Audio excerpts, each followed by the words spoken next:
बंदी छोड़ सतगुरु रामपाल जी परमेश्वर जी की जय हो। परमपिता परमात्मा सारी सृष्टि के रचनहार कुल मालिक असंख्य ब्रह्मांडों के स्वामी जगत गुरु तीनों लोकों में प्रवेश करके सबका धारण पोषण करने वाले राजाधीराज आत्माधार नाथों के नाथ देवों के देव महादेव सर्वेश्वर महेश्वर मृत्युंजय अजरो अमर आदि अनादि सनातनी प्रभु जगत पिता जगदीश्वर श्री श्री 1008 की उपाधि के वास्तविक अधिकारी अकाल मूरत शब्द स्वरूपी राम वासुदेव सर्वगतम ब्रह्म परम पूज्य प्रथम पूज्य परम संत परम पुरुष परम धनी परम दयालु सत्य कबीर हक्का कबीर अल्लाहु कबीर अल्लाहु अकबर बाखबर अल्लाह ताला जगत के तारणहार जगत के मुक्तिदाता जगत के जगन्नाथ हारे के सहारे हिंदुओं के राम मुसलमानों के अल्लाह सिखों के वाहिगुरु ईसाइयों के मसीह दया के सागर दयानिधि करुणा के सागर करुणानिधि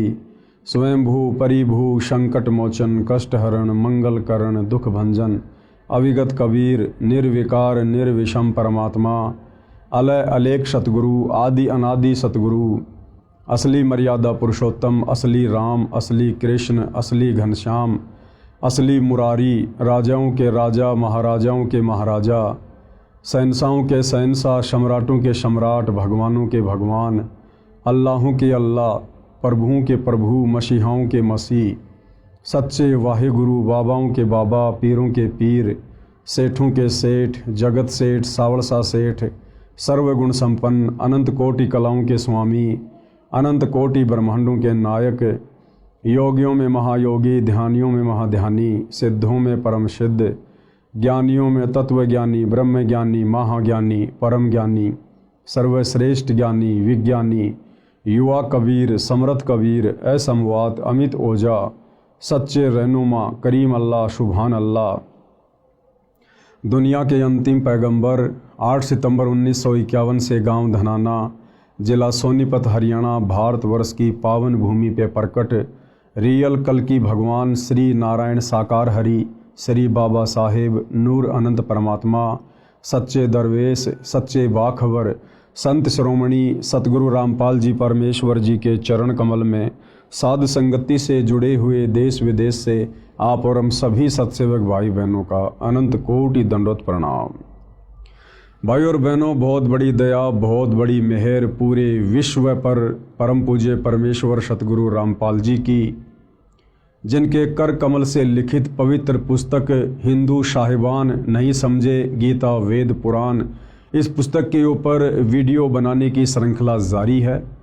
इसी श्रृंखला में आज हमारा ये दूसरे नंबर का वीडियो है और यह पवित्र पुस्तक हिंदू साहिबान नहीं समझे गीता वेद पुराण विशेषकर हिंदू समाज से जुड़े भाई बहनों के लिए वरदान सिद्ध होगी अध्यात्म को जानने और पहचानने के मार्ग में। कल के वीडियो में हमने बहुत सारी बातें जानी, विशेषकर सनातनी पूजा क्या होती है, सनातनी पूजा किसे कहते हैं और सनातनी पूजा सतयुग में कितने समय तक सही रूप से चली और उसके बाद कैसे धीरे धीरे विलुप्त होती चली गई। आगे चलकर वही सनातन धर्म अनेक पंथों में विभाजित हो गया, जातियों और संप्रदायों में विभाजित हो गया और वर्तमान समय में सनातनी पूजा पूरी तरह से लुप्त हो चुकी है और पुनः सनातनी पूजा का उत्थान करने के लिए सतलोक से चलकर स्वयं कबीर साहेब सतगुरु रामपाल जी के नाम से धरती पर प्रकट होकर उसी सनातनी पूजा को पुनः लागू कर रहे हैं और निसंदेह 2028 के बाद वह सनातनी पूजा आदि सनातनी पूजा पूरे विश्व में एक बार पुनः लागू होगी।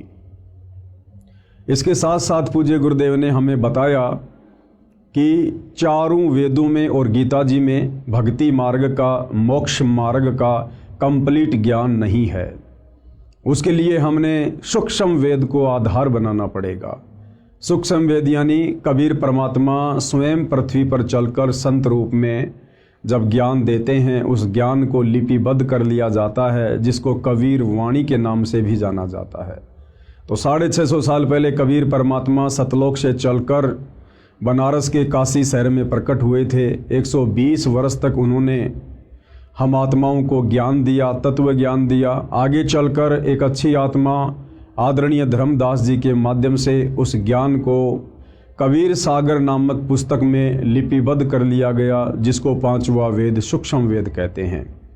लेकिन आगे चलकर धीरे धीरे काल प्रेरणा से, काल के द्वारा भेजे गए संतों ने उस कबीर सागर के ज्ञान में भी मिलावट करनी शुरू कर दी, जिस कारण से कबीर परमेश्वर को पुनः आज से लगभग 300 वर्ष पहले गांव छुडानी, जिला झज्जर, हरियाणा में आदरणीय गरीबदास जी के रूप में प्रकट होना पड़ा।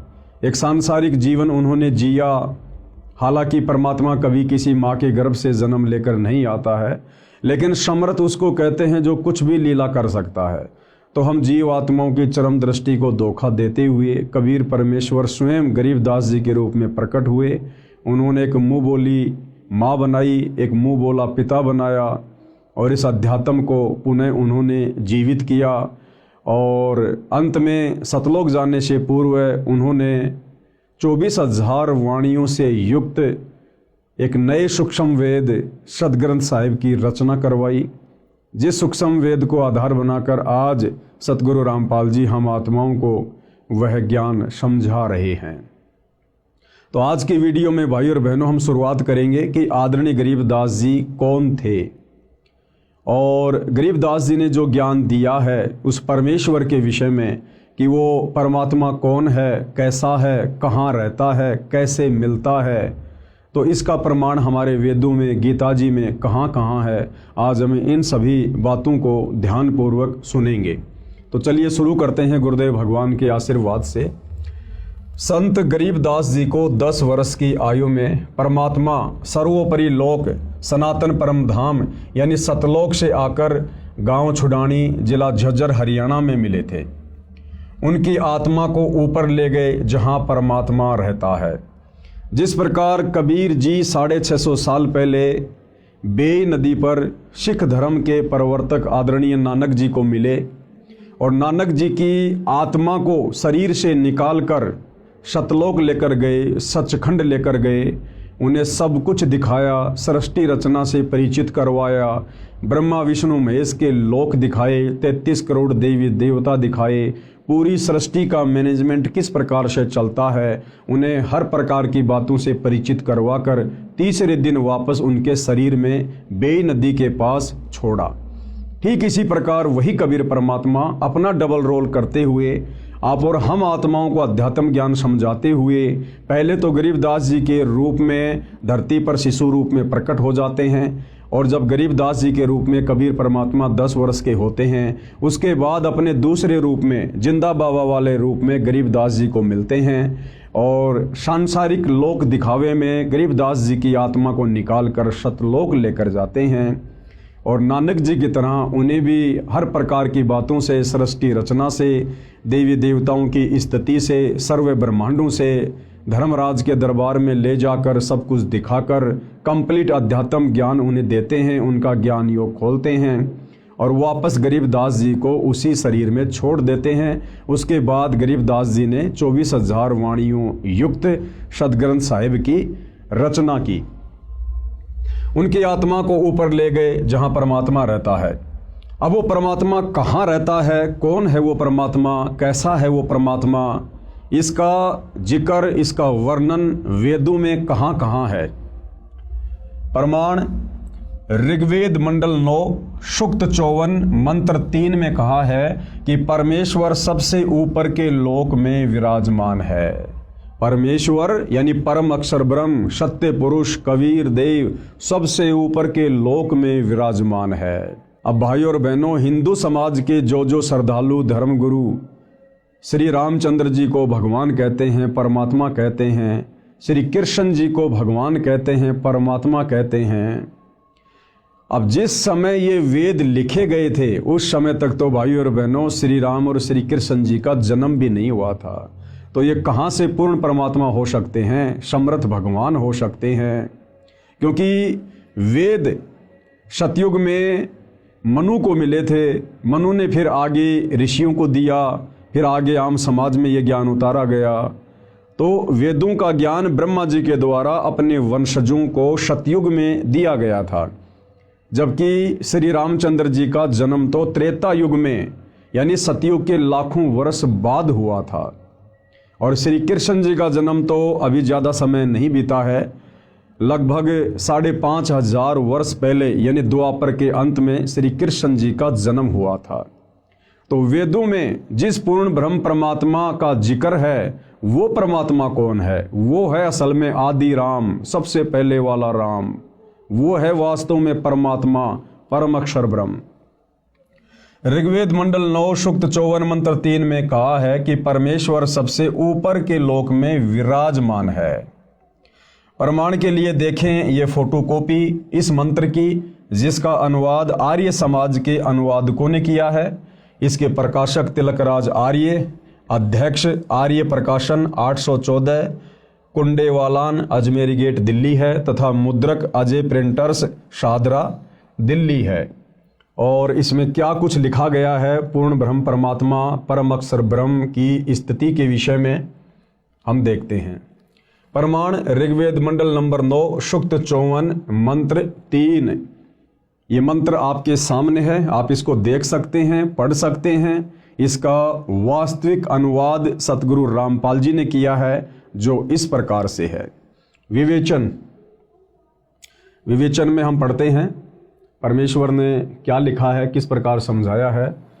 विवेचन ऋग्वेद मंडल 9 सूक्त 54 मंत्र 3 की फोटोकॉपी में आप देखें। इसका अनुवाद आर्य समाज के विद्वानों ने किया है, यानी समाज को ये भ्रमणा ना हो कि भाई कहीं संत रामपाल जी ने अपनी तरफ से तो वेदों के इन मंत्रों का अनुवाद नहीं कर दिया गया है। इसलिए आप भाई बहनों की संतुष्टि के लिए, आपके विश्वास के लिए, आर्य समाज के जिन विद्वानों को आप जी संस्कृत के प्रकांड ज्ञाता मानते हैं, वेदों के मर्मज्ञ मानते हैं, उन्हीं के द्वारा अनुवादित वेदों की फोटोकॉपी आपको दिखाई गई है, ताकि आपको कोई शंका ना रहे है कि परमेश्वर के विषय में उन विद्वानों ने क्या कुछ लिखा है।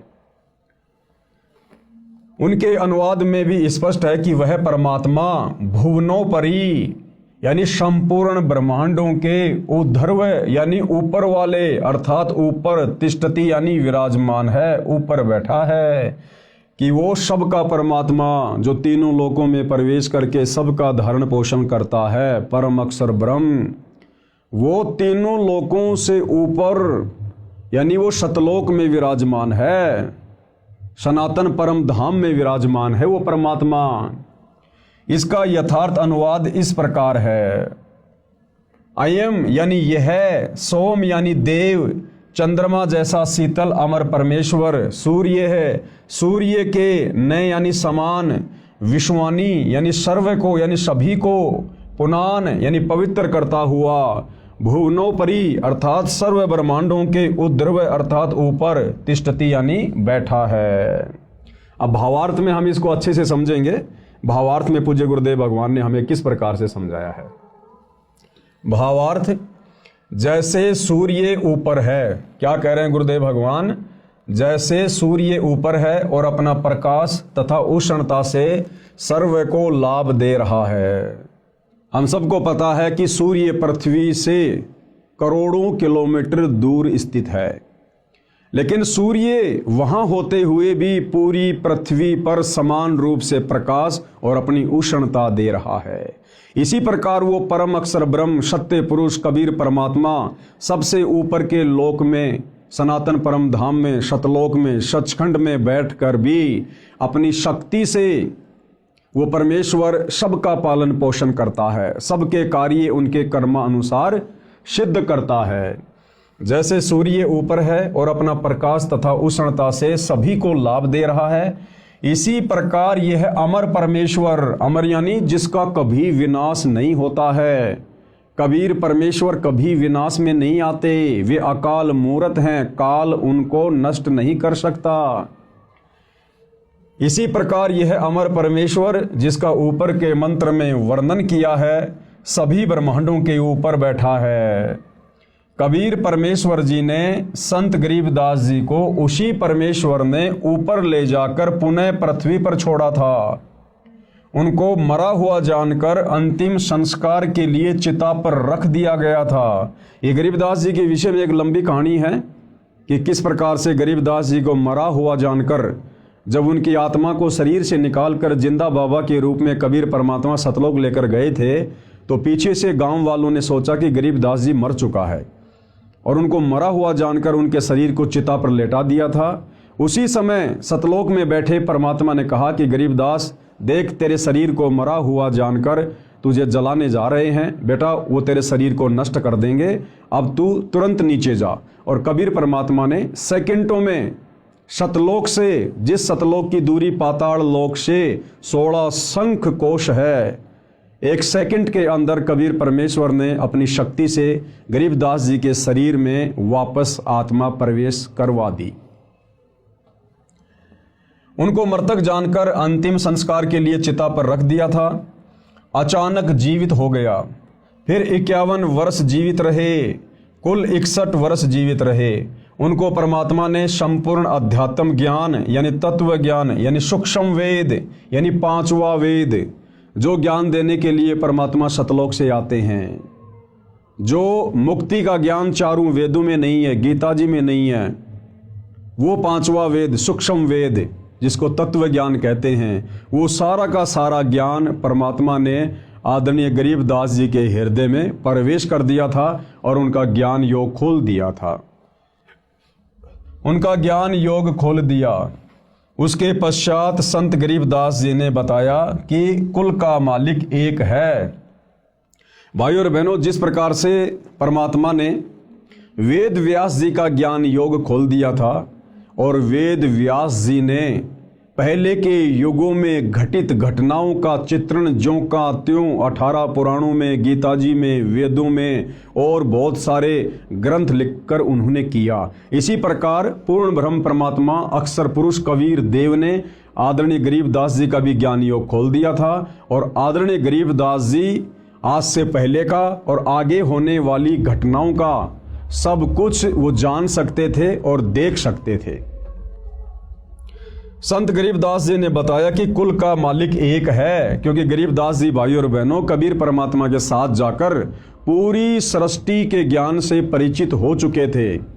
सतलोक जाने के बाद परमात्मा ने उनको नीचे ब्रह्मा जी का लोक दिखाया, विष्णु जी का लोक दिखाया, क्योंकि सतलोक जाने के बाद आत्मा की हृदय वाली आंखें खुल जाती है, दिव्य दृष्टि खुल जाती है। सतलोक में बैठे बैठे ये जीव यहाँ का सब कुछ बिल्कुल स्पष्ट रूप से देख सकते हैं, जिस प्रकार हम दूरबीन से बहुत दूर की वस्तु भी साफ साफ देख सकते हैं। तो सतलोक में बैठे बैठे गरीबदास जी ने नीचे के सारे ब्रह्मांडों को देखा, ब्रह्मा विष्णु महेश के लोक को देखा, दुर्गा के लोक के देखा, काल का 21वां ब्रह्मांड देखा जहाँ पर वो बैठा हुआ रहता है और जीव आत्माओं को तपस्या पर भून भून के खाता है। ये सारा ज्ञान आदरणीय गरीबदास जी को कबीर परमेश्वर ने दिया। उस आधार से गरीबदास जी कह रहे हैं। उसके पश्चात संत गरीबदास जी ने बताया कि कुल का मालिक एक है, यानी सबसे सर्वोपरि परमात्मा एक ही है, सबसे सर्वशक्तिमान परमात्मा एक ही है, पूरी सृष्टि का धारण पोषण करने वाला, सभी जीवात्माओं को अपनी शक्ति से चलाने वाला, सारे ब्रह्मांडों का संचालन करने वाला वो परमात्मा केवल एक ही है, कबीर परमात्मा, परम अक्षर ब्रह्म, सत्य पुरुष। वह परम अक्षर ब्रह्म यानी सत्य पुरुष है।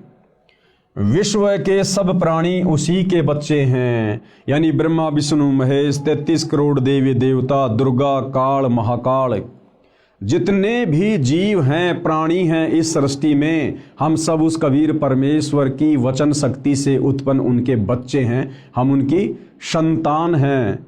और असल में परमात्मा कहलाने के लायक केवल वे अकेले ही हैं। विश्व के सब प्राणी उसी के बच्चे हैं। वर्तमान के धर्म गुरुओं ने धर्म की दीवारें भ्रम के कारण खड़ी कर दी हैं। वर्तमान के धर्म गुरुओं ने धर्म की दीवारें नादानी में, तत्व ज्ञान के अभाव में, सच्चे सतगुरु की शरण के अभाव में खड़ी कर दी हैं। क्योंकि हमारे धर्म गुरुओं को, वो चाहे आदि शंकराचार्य जी रहे हों, चाहे वर्तमान के चारों शंकराचार्य हों, चाहे इनसे पहले वाले शंकराचार्य हों, या अन्य जितने भी संत महात्मा मंडलेश्वर हैं, इन्होंने संस्कृत का ज्ञान तो ग्रहण कर लिया, लेकिन एक संस्कृत भाषा को पढ़ने से, लिखने से, उसका ज्ञान हो जाने से वेदों का ज्ञान समझ में आ जाएगा, वो संकेत समझ में आ जाएंगे, ये जरूरी नहीं होता है।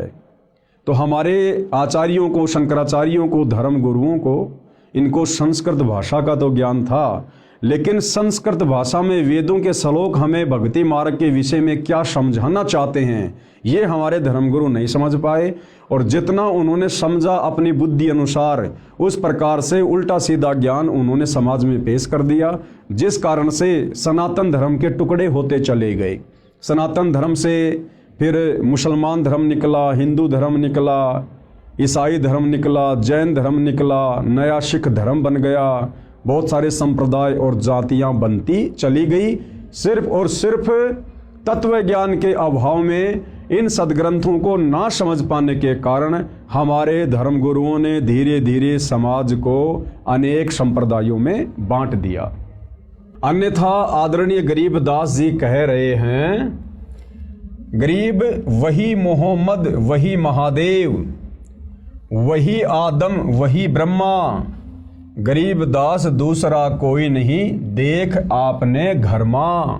क्या कह रहे हैं गरीबदास जी? हम सभी आत्माओं को समझाते हुए, जो आपस में धर्मों में बढ़ चुके हैं, कोई हिंदू बन गया, कोई मुसलमान बन गया, कोई सिख बन गया, कोई ईसाई बन गया, तो जब गरीबदास जी परमपिता परमात्मा कबीर जी के साथ सतलोक गए थे और उन्होंने जब सब कुछ देखा, उसके बाद गरीबदास जी ने वापस आकर अपनी अमृतवाणी में कहा है कि भाई और बहनों, ना तो मुसलमान अलग है, ना मुसलमान धर्म के प्रवर्तक अलग हैं, ना हिंदू धर्म अलग हैं, ना हिंदू धर्म के देवी देवता अलग हैं। और क्या कहा? गरीब वही मोहम्मद और वही महादेव। गरीबदास जी कह रहे हैं कि मुसलमान धर्म के प्रवर्तक हजरत मोहम्मद, ये कौन थे, ये कहाँ से आए थे? कह रहे हैं कि ये शंकर जी के गण थे। हजरत मोहम्मद वाली आत्मा, ये महादेव यानी शंकर जी के लोक से आए थे, और वही आदम, वही ब्रह्मा। और मुसलमान धर्म जिसे इंसानों का बाप कहते हैं, बाबा आदम, गरीबदास जी कह रहे हैं कि वो बाबा आदम, वो ब्रह्मा जी के लोक से आए थे। वो ब्रह्मा जी के लोक में वो एक गण थे और ब्रह्मा जी ने उनको नीचे भेजा था। यानी कोई हिंदू मुसलमान अलग अलग नहीं है। ये तो हमारे धर्म गुरुओं की नादानी के कारण है, मुसलमान धर्म गुरुओं की नादानी के कारण, हिंदू धर्म गुरुओं की नादानी के कारण, जो इन शास्त्रों को ठीक से समझ नहीं पाए और सच्चा ज्ञान समाज में पेश नहीं कर पाए। फिर हम लोगों ने अपने आप को भिन्न भिन्न समझ लिया। तो गरीबदास जी कह रहे हैं कि मोहम्मद कहो चाहे महादेव कहो, एक ही बात है। यानी महादेव के लोक से हजरत मोहम्मद जी आए थे, और आदम कहो चाहे ब्रह्मा जी कहो, एक ही बात है। क्यों? क्योंकि ब्रह्मा जी के लोक से बाबा आदम की आत्मा आई थी। और कह रहे हैं गरीबदास दूसरा कोई नहीं, देख अपने घर मां। गरीबदास जी कह रहे हैं कि जो शत भक्ति मुझे कबीर परमात्मा ने प्रदान की, तुम भी वही भक्ति करो सच्चे सतगुरु से लेकर। और जब तुम शत भक्ति करोगे मर्यादा में रह के, परमात्मा तुम्हारी दिव्य दृष्टि खोलेगा और तुम्हें फिर दूध का दूध और पानी का पानी हो जाएगा। जब हम इस शरीर से भक्ति करना शुरू करेंगे, परमात्मा इसी शरीर में दिखा देंगे ऊपर के लोकों की सारी रचना संरचना, वहाँ की व्यवस्था। हमें वास्तविक उस आदि सनातन पंथ का पुनः ज्ञान होगा। अर्थात संत गरीबदास जी ने कहा है कि हजरत मोहम्मद जी शिव लोक से आई आत्मा थे, इसलिए मुसलमान धर्म का प्रवर्तक भी परमात्मा शिव की खास आत्मा है। भाई और बहनों, यहाँ शिव जी के लिए गरीबदास जी ने परमात्मा शब्द का प्रयोग किया है, क्योंकि ये ब्रह्मा विष्णु महेश, ये एक ब्रह्मांड में 3 लोकों के स्वामी हैं। आप इनको 3 लोकों के यानी पृथ्वी, पाताल और स्वर्ग, इन लोकों के परमात्मा भी कह सकते हैं, इनको भगवान भी कह सकते हैं, इनको साहिब भी कह सकते हैं, परंतु ये सारी सृष्टि के परमात्मा नहीं है। जिस प्रकार हम एक थानेदार को भी साहिब शब्द से संबोधित करते हैं, हम डीआईजी को भी साहिब कहते हैं, फिर प्रधानमंत्री और राष्ट्रपति को भी हम साहिब शब्द से संबोधित करते हैं। लेकिन उनकी शक्ति में कितना अंतर हैं सभी साहिब अपने अपने क्षेत्र के, लेकिन उनकी शक्तियों में दिन और रात का अंतर है। इसी प्रकार ब्रह्मा विष्णु महेश को भी कहीं कहीं पर परमात्मा की संज्ञा दी गई है, भगवान की संज्ञा दी गई है, परंतु ये ब्रह्मा विष्णु महेश जी उस परमात्मा की श्रेणी में नहीं है, उस भगवान की श्रेणी में नहीं है जो वास्तव में सारी सृष्टि का संचालन करता है, जो वास्तव में पूरे ब्रह्मांड की आत्माओं का धारण पोषण करता है। इसलिए मुसलमान धर्म का प्रवर्तक भी परमात्मा शिव की खास आत्मा है। बाबा आदम के विषय में कहा जाता है कि ये ब्रह्मा जी के लोक से नीचे आए थे, इसलिए ब्रह्मा जी व आदम जी का मूल निवास स्थान एक ही है। यदि मेरी बात पर विश्वास नहीं होता है, गरीबदास जी कह रहे हैं, अगर आपको मेरी बातों पर विश्वास नहीं है तो अपने घर यानी शरीर रूपी महल में मेरी बताई साधना करके देखो। गरीबदास जी कह रहे हैं कि भैया मैं जो साधना तुम्हें बता रहा हूं कबीर परमात्मा के द्वारा बताई गई, आप भी उसी साधना को मर्यादा में रह के करो, आपको भी स्पष्ट रूप से दिखाई देगा और आपकी सारी संशय समाप्त हो जाएंगी, आपकी दिव्य दृष्टि खुल जाएगी, यानी अध्यात्म को समझने की दृष्टि परमात्मा के आशीर्वाद से खुल जाएगी। फिर आपको विश्वास हो जाएगा कि विश्व के सभी मानव एक परमपिता की संतान है। उसके बाद भाई और बहनों हमारी भक्ति शुरू होती है। यदि हम धर्मों में बटे रहेंगे, जातियों में बटे रहेंगे, वर्णों में बटे रहेंगे और एक दूसरे को अपना शत्रु दुश्मन मानकर अगर हम इस दृष्टिकोण से चलने की कोशिश करेंगे तो हम भक्ति मार्ग पर कभी भी सफल नहीं हो सकते। हमने सबसे पहले उस एक परमपिता परमेश्वर को जानना पड़ेगा, पहचानना पड़ेगा, उनके विधान को, उनके संविधान को जानना पड़ेगा। उसके बाद हम निर्विरोध रूप से ये भक्ति कर सकते हैं, निसंशय होकर हम ये भक्ति कर सकते हैं। अन्यथा हमेशा हमारे मन में काल प्रेरणा से शंकाओं के बीज पनपते ही रहेंगे। विचार करो, मुसलमान धर्म की शुरुआत यानी स्टार्टिंग हजरत ईसा जी के जन्म से लगभग 450 वर्ष पश्चात हुई है, यानी आज से लगभग 2500 वर्ष पहले ईसाई धर्म के प्रवर्तक हजरत ईसा जी का जन्म हुआ था और हजरत ईसा के जन्म के लगभग 450 वर्ष बाद मुसलमान धर्म के प्रवर्तक हजरत मोहम्मद जी का जन्म हुआ था। उसके बाद इस्लाम धर्म की शुरुआत हुई थी। आदि शंकराचार्य जी का जन्म ईसा जी से 508 वर्ष पहले हुआ था और जो आदि शंकराचार्य थे उनका जन्म ईसाई धर्म के प्रवर्तक हजरत ईसा जी से लगभग 508 वर्ष पहले हुआ था और आदि शंकराचार्य जी ने ही हिंदू धर्म की नींव डाली थी। आदि शंकराचार्य जी का जन्म ईसा जी से 508 वर्ष पहले हुआ, जिसने सनातन धर्म यानी पंथ को हिंदू नाम भी दिया। आदि शंकराचार्य ने देवी देवताओं की पूजा का विधान बताकर, जो देवी देवताओं की पूजा शास्त्रों के विरुद्ध है, उन्होंने उसी सनातन धर्म को हिंदू धर्म का नाम दिया। सनातन धर्म यानी हिंदू नाम भी दिया। मूर्ति पूजा, देवी देवताओं की पूजा पर आधारित कर दिया। आदि शंकराचार्य जी से पहले कोई भी व्यक्ति मूर्ति पूजा नहीं किया करता था, पाखंड पूजा नहीं किया करता था, देवी देवताओं की पूजा नहीं हुआ करती थी। केवल वेदों के अनुसार एक ब्रह्म का ओम मंत्र जाप किया करते थे। लेकिन आदि शंकराचार्य जी ने सनातन धर्म यानी उस पंथ को फिर हिंदू नाम भी दिया और मूर्ति पूजा, देवी देवताओं की पूजा पर समाज को आधारित कर दिया। सनातन धर्म सतयुग से चला आ रहा है, इसलिए हजरत ईसा जी, हजरत मूसा जी, हजरत आदम जी तथा हजरत मोहम्मद जी के जीव पहले सनातनी थे।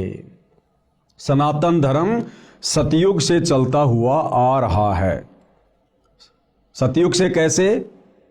यानी हमारे जितने भी पूर्वज थे वो सभी वेदों के अनुसार साधना किया करते थे, धर्म कर्म किया करते थे। और जो व्यक्ति वेदों के अनुसार साधना करते हैं उनको सनातनी कहते हैं, सनातनी। तो ये जो सनातनी पूजा है ये सतयुग से चलती हुई आ रही थी। और हजरत मोहम्मद जी, हजरत ईसा जी, आदि शंकराचार्य जी, बाबा आदम जी, इन सभी जीवों की आत्माएं पहले के युगों में भी थी, क्योंकि जब तक हमारा पूर्णतया मोक्ष नहीं हो जाता है तब तक आत्मा शरीर धारण करती रहती है, कभी मनुष्य का तो कभी 84 लाख योनियों में पशु और पक्षियों का। तो गुरुदेव भगवान कहना ये चाह रहे हैं कि नादान आत्माओं, ये सनातनी पूजा, ये सनातन धर्म सतयुग से चलता हुआ आ रहा है। और इस सनातन धर्म के टुकड़े हुए आदि शंकराचार्य के बाद लगभग आज से 3200 साल पहले आदि शंकराचार्य जी का जन्म हुआ। उसके बाद हिंदू धर्म बना, उसके बाद ईसाई धर्म बना, उसके बाद मुसलमान धर्म बना, उसके बाद जैन और सिख धर्म बना। लेकिन आज से 3200 साल पहले यदि हम नज़र डालें तो केवल सनातनी पूजा हुआ करती थी, वेदों के अनुसार साधना हुआ करती थी। और 3200 साल पहले ना कोई हिंदू धर्म था, ना कोई मुसलमान धर्म था, ना कोई सिख था, ना कोई ईसाई था, ना कोई जैनी, ना कोई यहूदी, ना कोई मंगोली। तो विचार करने की बात यह है कि जो लोग ईसा को अपना इष्ट मानते हैं, अपना रब्बी मानते हैं, अपना गुरु मानते हैं और ईसा मसीह के पद चिन्हों पर चल रहे हैं, उन लोगों को विचार करना चाहिए कि आज से 3200 साल पहले, यानी ईसा जी के जन्म से 508 वर्ष पहले, भाई ईसाई धर्म का कहीं कोई नामो निशान भी नहीं था। और ईसा जी के उससे पहले भी मनुष्य जन्म होते हुए आ रहे हैं सतयुग से। तो आज से पहले ईसा जी कौन थे? सनातनी थे। इसी प्रकार मुसलमान धर्म के लोग हजरत मोहम्मद जी को अपने धर्म का प्रवर्तक मानते हैं। तो मुसलमान धर्म के व्यक्तियों को विचार करना चाहिए कि मुसलमान धर्म की शुरुआत तो लगभग 1400-1500 वर्ष पहले हुई है। और उससे पहले जो भी व्यक्ति थे, जो भी हमारे पूर्वज थे या मुसलमानों के पूर्वज थे, वो सभी सनातनी थे, वेदों के अनुसार साधना किया करते थे। 3200 साल पहले कोई मुसलमान धर्म नहीं था। तो सबको विचार करना चाहिए कि हम सब एक परमपिता परमात्मा के बच्चे हैं। हम सबका एक ही धर्म है, मानव धर्म, जिसके अंदर इंसानियत है, मानवता है, वो व्यक्ति धार्मिक है।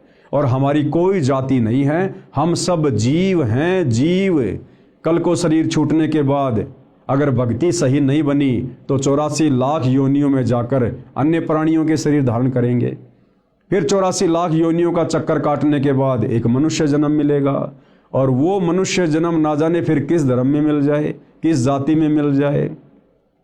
जरूरी नहीं है कि मुसलमान धर्म का व्यक्ति मुसलमान धर्म में जन्म लेगा, हिंदू धर्म का व्यक्ति हिंदू धर्म में ही जन्म लेगा।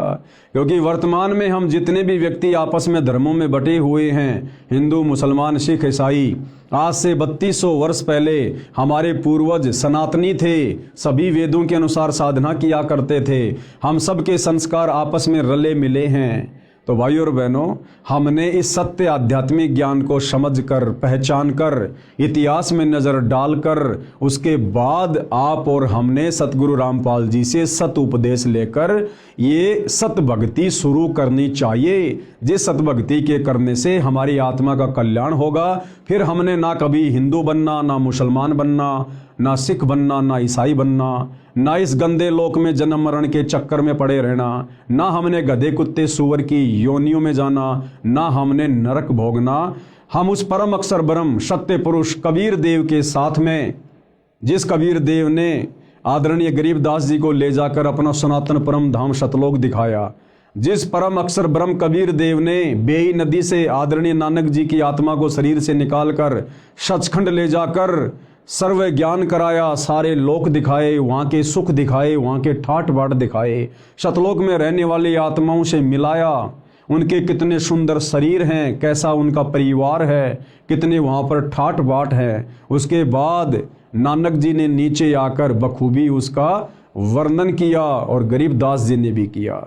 तो इस प्रकार से भाई और बहनों, वर्तमान में हमने पुनः सनातन की ओर चलना होगा, हमने उसी सनातनी पूजा को अपनाना होगा और तभी आप और हमारा मोक्ष संभव है। अन्यथा खाली जुबान से सनातन की बात करने वाले वर्तमान के साधु संत महात्मा, इनको भाई और बहनों सनातन के सह का भी ज्ञान नहीं है। तो क्या कह रहे हैं गुरुदेव भगवान? इसलिए विश्व के सब प्राणी एक परमात्मा के बच्चे हैं, कबीर परमात्मा के बच्चे हैं, उस परम अक्षर ब्रह्म के बच्चे हैं, सत्य पुरुष के बच्चे हैं। हम जितनी भी आत्माएं हैं, ब्रह्मा विष्णु महेश से लेकर गधे कुत्ते सूअर, हम इंसान, हम सब उसी एक परमपिता परमेश्वर के बच्चे हैं। आगे पूज्य गुरुदेव भगवान क्या कह रहे हैं अपने विषय में जानकारी देते हुए? मेरा यानी रामपाल दास का विचार यह है कि जीव हमारी जाति है, मानव धर्म हमारा, हिंदू मुस्लिम सिख ईसाई धर्म नहीं कोई न्यारा। गुरुदेव भगवान क्या कह रहे हैं कि जीव हमारी जाति हैं, कि भाई हम सब जीव हैं। आज भले कोई प्रधानमंत्री बना है, कोई राष्ट्रपति बन के बैठा है, या ऊपर के लोकों में देवी देवता बन के बैठे हैं, ब्रह्मा विष्णु महेश की पोस्ट पर बैठे हैं, हम सब जीव हैं। जब कल को ब्रह्मा विष्णु महेश का समय पूरा होगा, जब उनकी वो गद्दी छीन ली जाएगी काल के द्वारा, फिर उनको नीचे के लोकों में पटका जाएगा, वो भी आप और हमारी तरह साधारण से मनुष्य का जीवन जिएंगे। और यदि उस मनुष्य जीवन में उनको सच्चा सतगुरु नहीं मिला, तो फिर से उन्हीं ब्रह्मा विष्णु महेश जी की आत्माओं को 84 लाख योनियों में गधे कुत्ते के शरीरों में कष्ट भोगना पड़ेगा। तो कहने का मतलब है हम सब जीव हैं, जीव। परमात्मा केवल एक ही है सृष्टि में, कबीर देव परम अक्षर ब्रह्म। तो परम पूज्य गुरुदेव सतगुरु रामपाल जी का यह नारा है कि जीव हमारी जाति है, यानी हमने इस प्रकार से अपने अभिमान अहंकार को त्याग देना चाहिए कि भाई हमारी कोई औकात नहीं है। आज यहाँ भले कोई 5 साल के लिए 10 साल के लिए प्रधानमंत्री बन के बैठा है, उसकी तूती बोल रही है, उसकी महिमा बोल रही है, उसके हाथों में सारी पावर है, शक्ति है, लेकिन कब तक? जिस दिन उसको प्रधानमंत्री के पद से हटा दिया जाएगा, वो शक्ति उसके हाथों में नहीं रहेगी। और जिस दिन उसका शरीर छूट जाएगा, उसकी मृत्यु हो जाएगी, फिर यम के दूत उसकी गर्दन पकड़ कर लेके जाएंगे, यदि उस प्रधानमंत्री ने सच्चा सतगुरु बनाकर सत भक्ति नहीं की तो। और फिर वो जीव संज्ञा में आ जाएगा, फिर उसको नरक भी भोगना पड़ेगा, उसको 84 लाख योनियों में पशु पक्षियों के जन्म भी भोगने पड़ेंगे। इसलिए गुरुदेव कहते हैं कि अजीव ने कभी भी अभिमान नहीं करना चाहिए। जीव हमारी जाति है और मानव धर्म हमारा, और जिसके अंदर नेक नीति है, मानवता है, इंसानियत है, दया धर्म है, कहते हैं यही सबसे बड़ा धर्म है। ये हिंदू मुस्लिम सिख ईसाई ये कोई धर्म नहीं है, ये तो हमारे धार्मिक गुरुओं की नादानी के कारण आपस में समाज बटा हुआ है और हमने एक दूसरे को अपना शत्रु मान लिया है। हिंदू मुस्लिम सिख ईसाई धर्म नहीं कोई न्यारा। अध्यात्म ज्ञान विज्ञान से सिद्ध करता हूं कि विश्व के प्राणी एक परमात्मा के बच्चे हैं, जो उस अपने पिता के पास जाने के लिए इच्छुक हैं। देखो भाई और बहनों, चाहे सतयुग में कोई भक्ति कर रहा था, तप कर रहा था, साधना कर रहा था, चाहे त्रेता में, चाहे द्वापर में, चाहे कलयुग के वर्तमान समय में, हर प्राणी इसी चाहत में भक्ति करता है कि मेरे को सदा के लिए सुख हो जाए। भाई और बहनों, हम देखते हैं बहुत सारी सीरियल में, बहुत सारी धार्मिक पुस्तकों में कि भाई हिरण्यकश्यप ने ब्रह्मा जी की साधना की, भस्मासुर ने शंकर जी की साधना की, विश्वामित्र जी ने साधना की, अन्य बड़े बड़े तपस्वियों ने साधना की, और उन्होंने ब्रह्मा जी को प्रसन्न किया, किसी ने विष्णु जी को, किसी ने शंकर जी को, किसी ने माता जी को। और जब वो देव उनके सामने उपस्थित होते थे, प्रकट होते थे उनकी साधना के प्रतिफल में विवश होकर उनको वरदान देने के लिए, तो भाई और बहनों आप ध्यान दीजिएगा, जब वो कहते थे कि मांगो वत्स तुम्हें क्या चाहिए, तुम्हारी साधना से मैं अति प्रसन्न हूँ, तो सबसे पहले वो यही मांगा करते थे कि हे भगवान मुझे वरदान दीजिए कि मैं अमर हो जाऊं, मैं किसी के भी मरने में ना आऊं, मुझे मारने में कोई भी सक्षम ना हो, मुझे फला फला राज्य अखंड प्राप्त हो जाए। तो वो ब्रह्मा विष्णु महेश यही कहा करते थे कि भाई ये हम नहीं कर सकते। इस सृष्टि में ना कोई अमर है, ना कोई अमर था, ना कोई अमर रहेगा। कौन सी सृष्टि में? काल के 21 ब्रह्मांड वाली सृष्टि में। फिर वो दूसरा वरदान मांगा करते थे कि ठीक है, मैं दिन में मरूं ना रात में मरूं, सुबह मरूं ना शाम में मरूं। इस प्रकार अपनी कल्पनाओं के आधार से वरदान वगैरह मांग लिया करते थे। और हम सबको पता है भाई और बहनों, अंत में उस हिरण्यकश्यप का अंत भगवान ने नरसिंह रूप धारण करके किया। तो इसी प्रकार से भाई और बहनों, जो भी साधु संत महात्मा या आम प्राणी भक्ति साधना करते हैं, उस साधना के प्रतिफल में उनकी यही इच्छा होती है कि मुझे सदा सदा का सुख हो जाए, मेरी कभी मृत्यु ना हो। लेकिन भाई इस 21 ब्रह्मांड में, इन 3 लोकों में, इस काल के लोक में हम चाहे कितनी साधना कर लें, यहाँ की उत्तम साधना है काल की, ब्रह्म की, जो गीता अध्याय 8 श्लोक नंबर 13 में वर्णन है कि ओम इति एक अक्षर ब्रह्म व्यवहारण माम अनुशमरण ये प्रयाति तजन देहम सयाति परमाम गतम। गीता का ज्ञान देने वाला भगवान ये ब्रह्म कह रहा है कि भाई मैं तो ब्रह्म लोक में रहता हूँ, और मेरी साधना करने वाला ओम नाम के साथ में वो ब्रह्म लोक में आ जाता है। और गीता अध्याय 8 श्लोक नंबर 16 में फिर कह रहा है कि ब्रह्म लोक पर्यंत सर्व प्राणी पुनरावर्ती में हैं। यानी मेरे ब्रह्म लोक में आकर भी ये जीवात्मा अमर नहीं है, सदा का सुख नहीं भोग सकती, वहाँ से भी इसको नीचे जाना पड़ेगा। जब इसकी भक्ति कमाई समाप्त हो जाएगी, फिर ये लक 84 में जाएगा, गधा कुत्ता सुअर बनेगा, जन्मेगा, मरेगा। तो भाई और बहनों, वो परम शांति कहाँ मिलेगी? वो शाश्वत स्थान कहाँ है जहाँ जाने के बाद फिर कभी हमारी मृत्यु नहीं होती है, कभी हमसे वो सुख छीने नहीं जाते हैं? वो है सतलोक, सचखंड। तो क्या कह रहे हैं गुरुदेव भगवान कि विश्व के प्राणी एक परमात्मा के बच्चे हैं, यानी कबीर परमात्मा के, परम अक्षर ब्रह्म के, जो उस अपने पिता के पास जाने के इच्छुक हैं।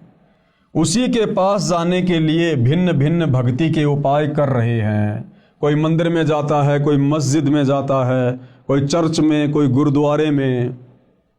अब संत गरीबदास जी की वाणी के आधार से विश्व के मानव की एकता को जानते हैं। संत गरीबदास जी की उपरोक्त वाणी का भावार्थ है कि विश्व के सब मानव, स्त्री या पुरुष, शरीर की संरचना एक समान है। यानी विश्व में जितने भी मानव शरीरधारी प्राणी हैं, स्त्री या पुरुष या किन्नर, तो गुरुदेव भगवान कह रहे हैं कि सबके शरीर की रचना एक समान है। हिंदू का भी नाक यही मिलेगा, मुसलमान का भी यही मिलेगा। हिंदू की भी 2 आंखें हैं, मुसलमानों की भी 2 आंखें हैं। हिंदू का शरीर भी एक समान है, मुसलमान का शरीर भी एक समान है। हिंदुओं की माता बहनों की शरीर की रचना भी एक जैसी है, मुसलमानों की माता बहनों की शरीर की रचना भी एक जैसी है। और हिंदुओं के शरीर में भी देवी देवताओं का वास है, कमल चक्र बने हुए हैं। मुसलमानों के शरीर में भी देवी देवताओं का वास है, कमल चक्र बने हुए हैं। सबके शरीर की रचना एक समान है। फिर भला हम अलग अलग कैसे हुए? हम सबको उत्पन्न करने वाला, बनाने वाला एक ही परमात्मा है। हम एक ही परमेश्वर की संतान हैं। भले वर्तमान में अज्ञानता के कारण हम उसे भिन्न भिन्न नामों से जानते हैं। जैसे कोई कहे मारो राम बड़ो है, कोई कहे खुदाई रे, कोई कहे ईसा मसीह बड़ो है, ये बाटा रहे लगाई रे। मुसलमान कहते हैं हमारा अल्लाह बड़ा है, हिंदू कहते हैं हमारा राम बड़ा है, ईसाई कहते हैं हमारा ईसा मसीह बड़ा है। कहते हैं हम तो नादान बच्चों की तरह अपने एक परमपिता परमेश्वर को आपस में बांटे हुए हैं, असल में वो एक ही है। संत गरीबदास जी की उपरोक्त वाणी का भावार्थ है कि विश्व के सब मानव, स्त्री पुरुष के शरीर की रचना एक समान है। प्रत्येक मानव, स्त्री पुरुष के शरीर में कमल दल यानी कमल चक्र बने हैं। मानव शरीर में ही मोक्ष प्राप्त किया जा सकता है। मोक्ष प्राप्ति यानी उस लोक में जाने का एक ही मार्ग है। कौन से लोक में? सतलोक में जाने का एक ही मार्ग है, एक ही रास्ता है, एक ही भक्ति है, जिसमें परमात्मा यानी परम अक्षर ब्रह्म कबीर देव निवास करता है।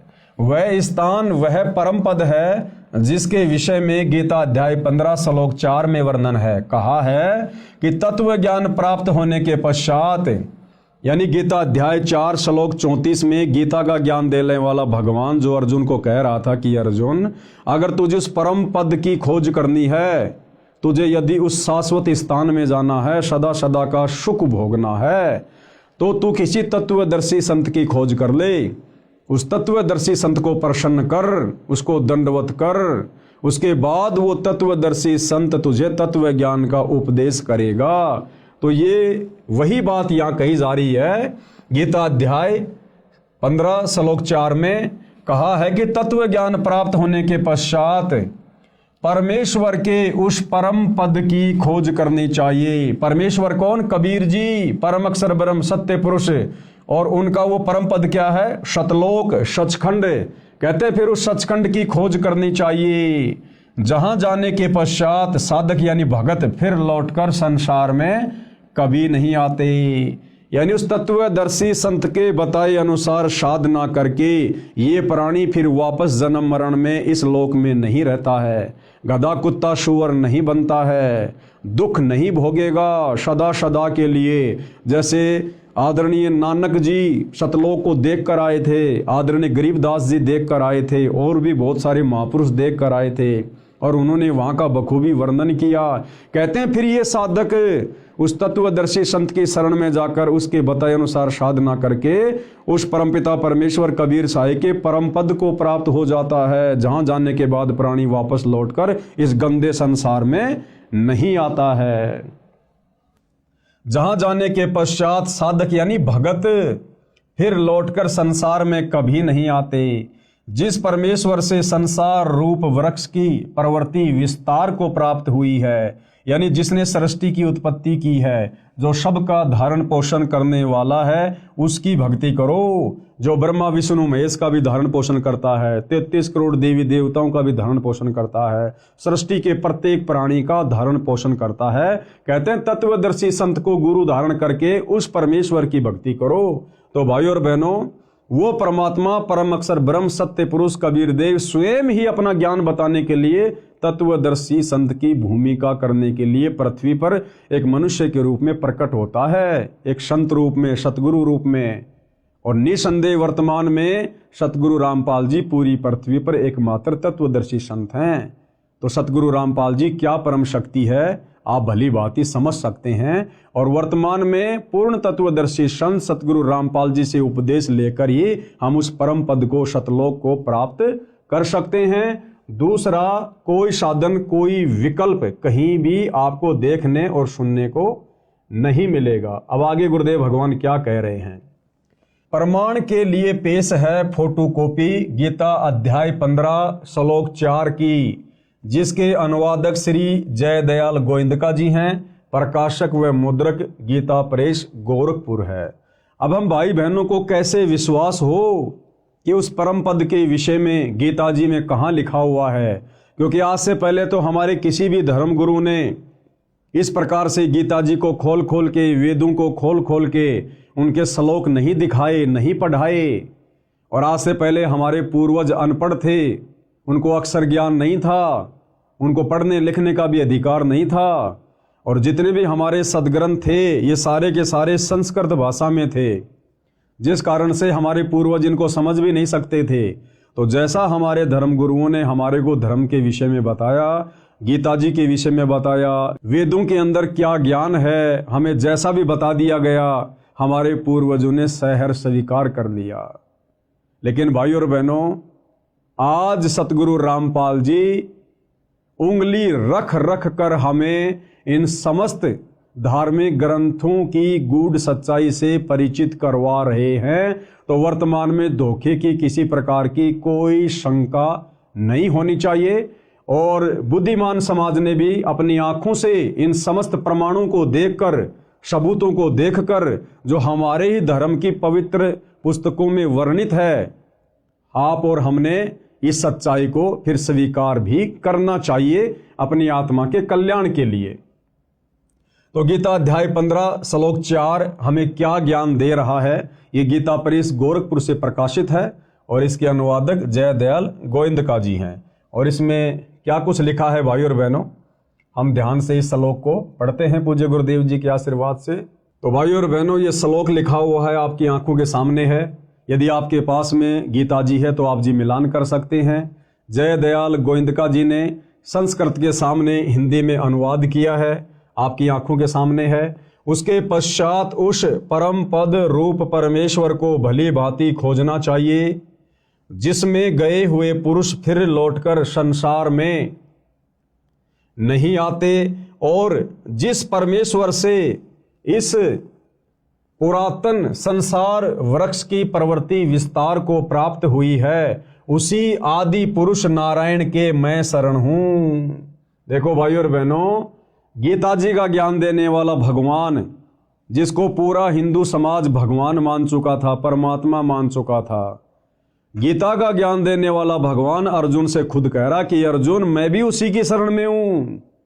यानी हम भाई बहन तो अनजाने में गीता का ज्ञान देने वाले भगवान की शरण को उत्तम शरण मान कर बैठे हुए थे, लेकिन गीता जी का ज्ञान देने वाला भगवान तो कह रहा कि अर्जुन, जिस परमपिता परमेश्वर ने इस संसार रूपी वृक्ष की प्रवृत्ति को पैदा किया है, बनाया है सृष्टि को, कहते मैं भी उसी आदि नारायण की शरण में हूं। आदि नारायण यानी सबसे पहले वाला परमात्मा, जिसने सृष्टि बनाई, जिससे पहले कुछ भी नहीं था। कहते उसी आदि पुरुष नारायण के मैं शरण हूं। इस प्रकार दृढ़ निश्चय करके उस परमेश्वर का मनन और नित्य ध्यान करना चाहिए। यानी गीता का ज्ञान देने वाला भगवान भी उसी परमपिता परमात्मा अक्षर पुरुष सत्य पुरुष कबीर देव की भक्ति करने की सलाह दे रहा है। अब आगे क्या कुछ लिखा हुआ है भाई और बहनों, पढ़ते हैं पूज्य गुरुदेव जी के आशीर्वाद से। शरीर में बने कमलों की जानकारी, यानी शरीर चाहे हिंदू का हो, चाहे मुसलमान का, सिख का, चाहे ईसाई का, सबके शरीर की रचना एक समान है, क्योंकि हम सब एक ही परमपिता परमेश्वर के बच्चे हैं। और हमारे शरीर में कमल दल, कमल चक्कर कहाँ कहाँ हैं, किन किन देवताओं का उनमें वास है, पूज्य गुरुदेव भगवान के आशीर्वाद से हम जानकारी प्राप्त करते हैं। परम अक्षर ब्रह्म यानी सबके मालिक के परम धाम स्थान में जाने का एक मार्ग है, यानी सतलोक में जाने का केवल एक ही भक्ति मार्ग है, जो उस तत्वदर्शी संत के पास है। और वो तत्वदर्शी संत वर्तमान में धरती पर सतगुरु रामपाल जी हैं, जो मानव शरीर में बने कमल चक्रों से होकर गुजरता है, अन्य कोई मार्ग नहीं है। यानी सतगुरु रामपाल जी इस पूरे विश्व में एकमात्र हमें वो सत भक्ति प्रदान करने के लिए आए हैं, जिससे हमारे शरीर में बने कमल चक्र खुलेंगे, और इनके खुलने के बाद ही हमारी आत्मा अंतिम समय में जब शरीर छोड़ेगी तो उन्हीं कमल चक्रों में से होकर त्रिकुटी पर जाएगी, उस परम अक्षर ब्रह्म के परम धाम को जाएगी, सतलोक को जाएगी। दूसरा कोई मार्ग नहीं है, अन्य कोई मार्ग नहीं है। ये कमल चक्कर मानव शरीर में रीढ़ की हड्डी के साथ साथ अंदर की ओर स्थान स्थान पर बने हैं, जिनकी स्थिति समझने के लिए कृपया मानव चित्र को देखिएगा। अब वो कमल चक्कर का यहाँ पर एक फोटो बनाकर हमें समझाया गया है। तो भाइयों और बहनों, ये फोटोकॉपी है। हिंदू, मुसलमान, सिख, ईसाई यानी पूरे विश्व के जितने भी मानव शरीरधारी प्राणी हैं, स्त्री या पुरुष, उन सब के शरीर की रचना सेम टू सेम है। सभी के शरीर के कमल चक्र में इन देवी देवताओं का वास है, जिनके नाम, गांव, पते सब कुछ इनके आगे लिखे हुए हैं। कौन से चक्र में कौन से देवता का वास है, कौन से दल में कौन से देवता का वास है। शरीर पिंड में बने कमल चक्रों के चित्र। अब हम इसको आगे पढ़ते हैं। आप देख रहे हैं यह चित्र, इसमें प्रत्येक कमल की स्थिति स्पष्ट की है। प्रत्येक कमल में प्रवेश द्वार है जो बंद रहता है। ये कमल चक्कर केवल सतगुरु रामपाल जी की सत भक्ति करने वाले भक्तों के ही खुलते हैं। अन्य किसी भी विधि से, किसी भी भक्ति से आप चाहे लाख वर्ष मनमुखी जाप कर लो, राधे राधे श्याम का जाप कर लो, ओम नमो भागवते वासुदेवाय का जाप कर लो, कावड़ ले आओ, पैदल यात्रा कर लो, हिमालय की गुफाओं में चले जाओ, किसी भी यत्न और प्रयत्न से मानव शरीर में बने कमल चक्र नहीं खुलते, जिन कमल चक्रों से अंत में हमारी आत्मा उस परम धाम को जाती है। इस प्रकार की स्थिति प्रत्येक मानव स्त्री पुरुष के शरीर में है। सब कमल चक्र बंकनाल एक टेढ़ी मेढ़ी नाड़ी से जुड़े हैं। वह पाइप यानी नलकी की तरह हैं, जिसको बंकनाल कहा जाता है। उसमें कमलों के द्वारों से अन्य कोई प्रवेश द्वार नहीं है। जीवात्मा हृदय कमल में रहता है। जो सत्य भक्ति करता है वह परायण काल में यानी शरीर छोड़ने के बाद यानी संसार से जाने के समय हृदय कमल से मूल कमल में आता है, वहाँ से ऊपर को चलता है। उसकी सारे जीवन की भक्ति की शक्ति से सब कमल चक्कर खुले होते हैं। वह निर्बाध अपने इष्ट धाम में चला जाता है। जिस प्रकार भाई और बहनों हम गाड़ी लेकर टोल टैक्स पार करने की कोशिश करते हैं, और भाई और बहनों जिसकी गाड़ी पर फास्ट टैग लगा हुआ है और जिसके फास्ट टैग में पैसे हैं, उस टोल टैक्स पर जाते ही ऑटोमेटिक वहाँ का बैरियर हट जाता है और गाड़ी टोल टैक्स को पार कर जाती है। इसी प्रकार शरीर छोड़ते समय जिन आत्माओं के कमल चक्कर खुले होंगे वही आत्माएं उस परम अक्षर ब्रह्म के शतलोक को प्राप्त होगी। बाकी यही गधे कुत्ते सुअर बनते रहेंगे, नरक में स्वर्ग में धक्के खाते रहेंगे, 84 लाख योनियों में भटकते भरमते रहेंगे। तो ये कमल चक्कर खोलने की सतभक्ति वर्तमान में केवल सतगुरु रामपाल जी के पास है, केवल सतगुरु रामपाल जी के पास में। और आगे पूज्य गुरुदेव भगवान हमें क्या बता रहे हैं विशेष, जैसे टीवी यानी टेलीविजन में चैनल बने होते हैं, जो कार्यक्रम टीवी पर देखा जाता है वह वास्तव में कहीं अन्य स्थान पर हो रहा होता है। जिस प्रकार बहुत सारे भाई बहन क्रिकेट का मैच देखते हैं अपने घरों में बैठकर। भाई और बहनों क्रिकेट का मैच हो रहा है दुबई में और हिंदुस्तान वाले सेम टाइम अपने घर पर टीवी में देख रहे हैं। इसी प्रकार ये ब्रह्मा विष्णु महेश जी अपने अपने लोकों में ऊपर हैं, लेकिन उनकी शक्ति हमारे शरीर में बने इन कमल चक्रों में समाई रहती है। उनकी जो तरंगे हैं, उनकी जो वो गुण हैं, उनकी जो पावर है वो वहाँ से हमारे को प्रभावित करती रहती है। तो इसी प्रकार गुरुदेव भगवान ने हमें टीवी का उदाहरण देकर समझाना चाहा है। जैसे टीवी यानी टेलीविजन में चैनल बने होते हैं, जो कार्यक्रम टीवी पर देखा जाता है वह वास्तव में कहीं अन्य स्थान पर हो रहा होता है, वह चैनल पर दिखाई देता है। इसी प्रकार निम्न देव व परमात्मा अपने अपने लोकों में रहते हैं, यानी हमारे शरीर में बने हुए कमलों में जो देवी देवता विराजमान हैं वो वास्तव में अपने ऊपर के लोकों में हैं, अपने यथा स्थान पर हैं। लेकिन जब हमारे ये कमल चक्कर खुल जाते हैं तो हम ऊपर के लोकों में, उन देवी देवताओं के लोकों में क्या कुछ घटनाएं घटित हो रही हैं हम सब कुछ देख सकते हैं। जिस प्रकार मैच हो रहा है साउथ अफ्रीका में और हम हिंदुस्तान में अपने टीवी में, यदि हमारे टीवी का वो कनेक्शन सही है, डिश वगैरह सही है और रिचार्ज है, तो हम रिमोट दबाकर घर बैठे टीवी पर दक्षिणी अफ्रीका में हो रहे उस प्रोग्राम को देख सकते हैं। तो हमारे शरीर में जो कमल चक्र हैं और उनमें जिन जिन देवी देवताओं का वास है, यानी स्वाद चक्र में ब्रह्मा और शांत्री जी का वास है, और मूल कमल में श्री गणेश जी का वास है, और नाभि कमल में श्री विष्णु जी और लक्ष्मी जी का वास है, कंठ कमल में श्री दुर्गा जी का वास है, हृदय कमल में शंकर और पार्वती जी का वास है। और जब हमें सच्चे सतगुरु से, तत्वदर्शी संत से इन कमल चक्रों को खोलने की सतभक्ति प्राप्त हो जाती है तो भाई और बहनों हम खुली आंखों से सब कुछ वो नज़ारा देख सकते हैं। इसीलिए तो आदरणीय गरीबदास जी ने पहले अपनी वाणी में कहा था कि वही मोहम्मद, वही महादेव, वही आदम, वही ब्रह्मा, और दास गरीब दूसरा कोई नहीं, देख आपने घर मां। यानी सच्चे सतगुरु से सतभक्ति प्राप्त करके इन कमल चक्रों को खोलकर उसके बाद आप अपनी आंखों से देख सकते हैं कि हजरत मोहम्मद जी कहाँ से आए थे और बाबा आदम जी कहाँ से आए थे। उसके बाद हमारे सारे संशय स्वतः ही समाप्त हो जाते हैं। जैसे टीवी यानी टेलीविजन में चैनल बने होते हैं, जो कार्यक्रम टीवी पर देखा जाता है वह वास्तव में कहीं अन्य स्थान पर हो रहा होता है।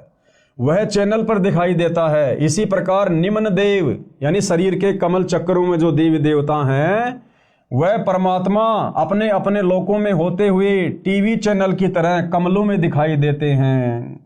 जैसे सूर्य प्रकाश ऊर्जा यंत्र सोलर सिस्टम पर सूर्य का प्रकाश पड़ने से उसमें ऊर्जा संचित होने लगती है, इसी प्रकार मंत्रों के जाप से कमल खुल जाते हैं। जिस प्रकार सूर्य हमारे से कितना करोड़ों किलोमीटर दूर है और आजकल वैज्ञानिकों ने एक सोलर सिस्टम बना दिया, सोलर पैनल, और जैसे सूर्य की किरणें उस सोलर पैनल पर गिरनी शुरू होती हैं, नीचे इन्वर्टर से बैटरी चार्ज होनी शुरू हो जाती है, वो लाइट जमा होनी शुरू हो जाती है। इसी प्रकार जब हम सच्चे सतगुरु से सत भक्ति प्राप्त करेंगे तो भाइयों और बहनों, ऊपर के लोकों में बैठे हुए देवी देवता और उनके नज़ारे हमारे शरीर के कमल चक्कर में बने हुए, जब वो कमल चक्कर खुल जाते हैं हम बखूबी देख सकते हैं, सारी सच्चाई से परिचित हो सकते हैं। जैसे सूर्य प्रकाश ऊर्जा यंत्र यानी सोलर सिस्टम पर सूर्य का प्रकाश पड़ने से उसमें ऊर्जा संचित होने लगती है, इसी प्रकार मंत्रों के जाप से कमल खुल जाते हैं। उससे पहले मुरझाए रहते हैं, यानी जब तक वो कमल चक्र नहीं खुलते हैं, हमें सत भक्ति नहीं मिलती है, तब तक वो मुरझाए रहते हैं। जिस प्रकार से फुटबॉल होती है और फुटबॉल के अंदर उसका एक वो ब्लेडर होता है, जब उसमें हवा नहीं होती है तो मुरझाया हुआ होता है, और जब उसमें पाइप लगाकर हवा भर दी जाती है तो वो बिल्कुल गोल मटोल हो जाती है और उसको जरा सी हाथ से मारते ही बहुत ऊपर तक जाती है। तो इसी प्रकार जब हमें सच्चे सतगुरु से सत भक्ति प्राप्त हो जाएगी तो धीरे धीरे हमारे शरीर में बने कमलों में जो ये इनके जो द्वार हैं ये धीरे धीरे फिर सत भक्ति के प्रभाव से फूलने शुरू हो जाते हैं, खिलने शुरू हो जाते हैं। इसी प्रकार मंत्रों के जाप से कमल खुल जाते हैं, उससे पहले मुरझाए रहते हैं। कमल खुलने के बाद प्रत्येक देवता की शक्ति साधक के अंतःकरण यानी आत्मा पर प्रभाव डालने लगती है, जिससे भक्ति संचित होने लगती है।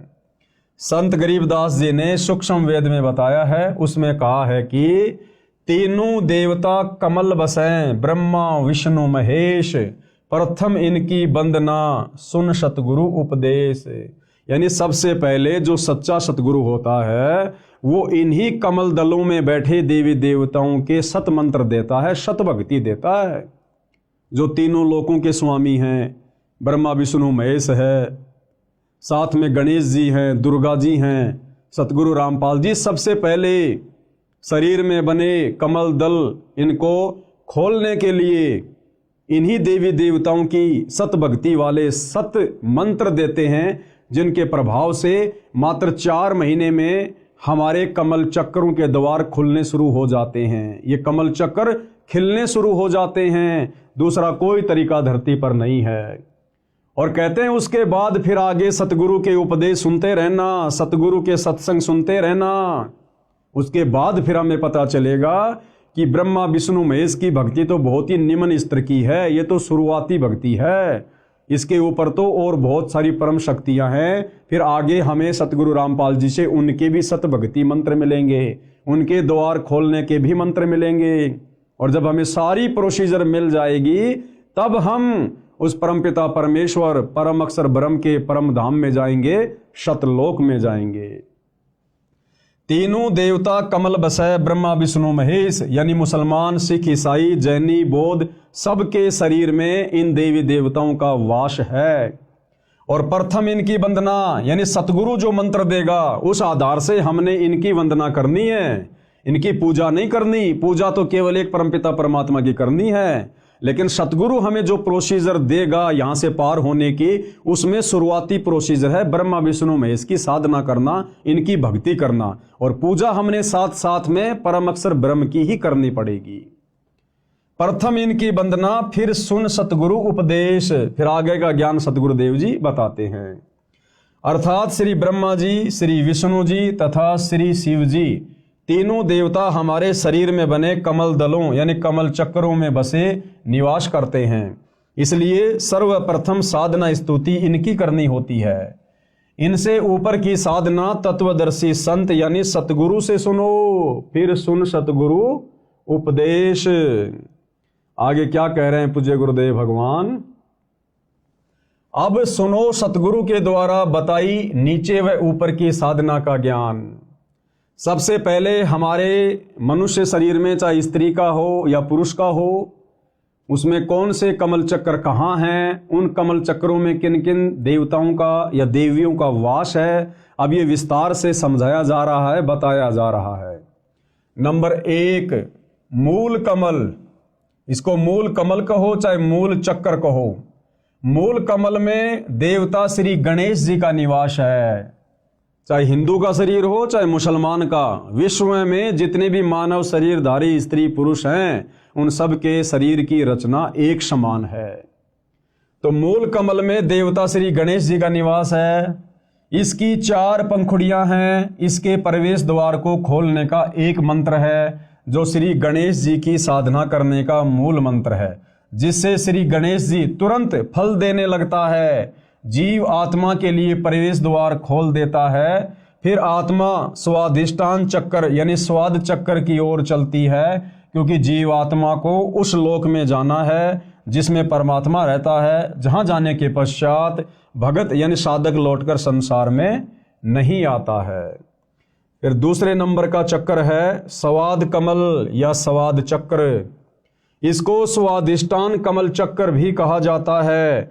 इस कमल की 6 पंखुड़ियां हैं।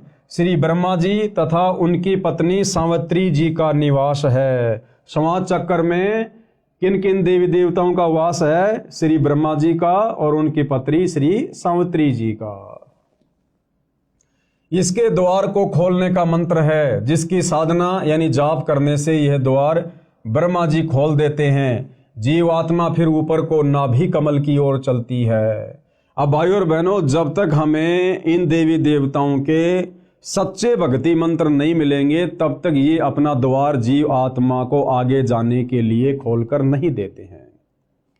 जिस प्रकार भाइयों और बहनों, हम भैंसे को कितना ही भैंसा भैंसा कहें, वो हमारी तरफ पलटकर देखता भी नहीं है। लेकिन उस भैंसे का एक मूल मंत्र है, उसको धीरे से कह दो उड़ रही, तुरंत पलट के देखेगा कहां से आवाज आई। जिस प्रकार एक कुत्ता होता है, हम उसको कितना ही कहें कुत्ता कुत्ता, एक कुत्ता ले रोटी, एक कुत्ता, वो कुत्ता बिल्कुल नहीं देखता। लेकिन उसका एक बीज मंत्र है, धीरे से उसको कह दो त्योल त्योल या तुरंत देखेगा वो कुत्ता, क्योंकि उस वाणी से वो प्रभावित होता है, आकर्षित होता है कि मुझे कौन पुकार रहा है। इसी प्रकार भाइयों और बहनों, वर्तमान में पूरा का पूरा हिंदू समाज, मुसलमान समाज, सिख और ईसाई समाज, इनके धर्म गुरुओं ने जैसे भी शास्त्र विरुद्ध साधना इन भाई बहनों को दी हुई है, इस साधना से हमारे शरीर में बने कमल चक्रों में इन देवी देवताओं के द्वार नहीं खुल सकते। खाली राधे राधे बोलने से, हरे रामा हरे कृष्णा करने से, जय गणेश देवा करने से, ओम जय जगदीश हरे करने से, ये तो इनके नाम है। जैसे भैंसे को भैंसा भैंसा को नहीं देखेगा, कुत्ते को कुत्ता कुत्ता को नहीं देखेगा, इसी प्रकार आप इन देवी देवताओं के कितने भी नाम जपो, ये आपकी तरफ ध्यान भी नहीं देंगे। परंतु इन देवी देवताओं को पुकारने के, इनको आकर्षित करने के कुछ मूल मंत्र हैं, बीज मंत्र हैं, जो केवल वर्तमान में धरती पर सतगुरु रामपाल जी के पास हैं।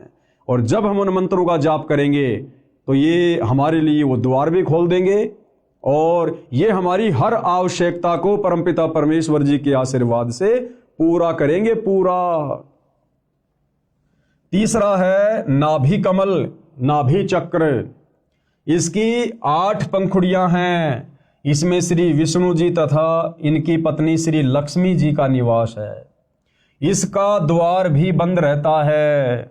इसे खोलने का भी एक मंत्र है, जिसका जाप करना होता है, जो इन देव देवी को शीघ्र प्रभावित यानी प्रसन्न कर देता है।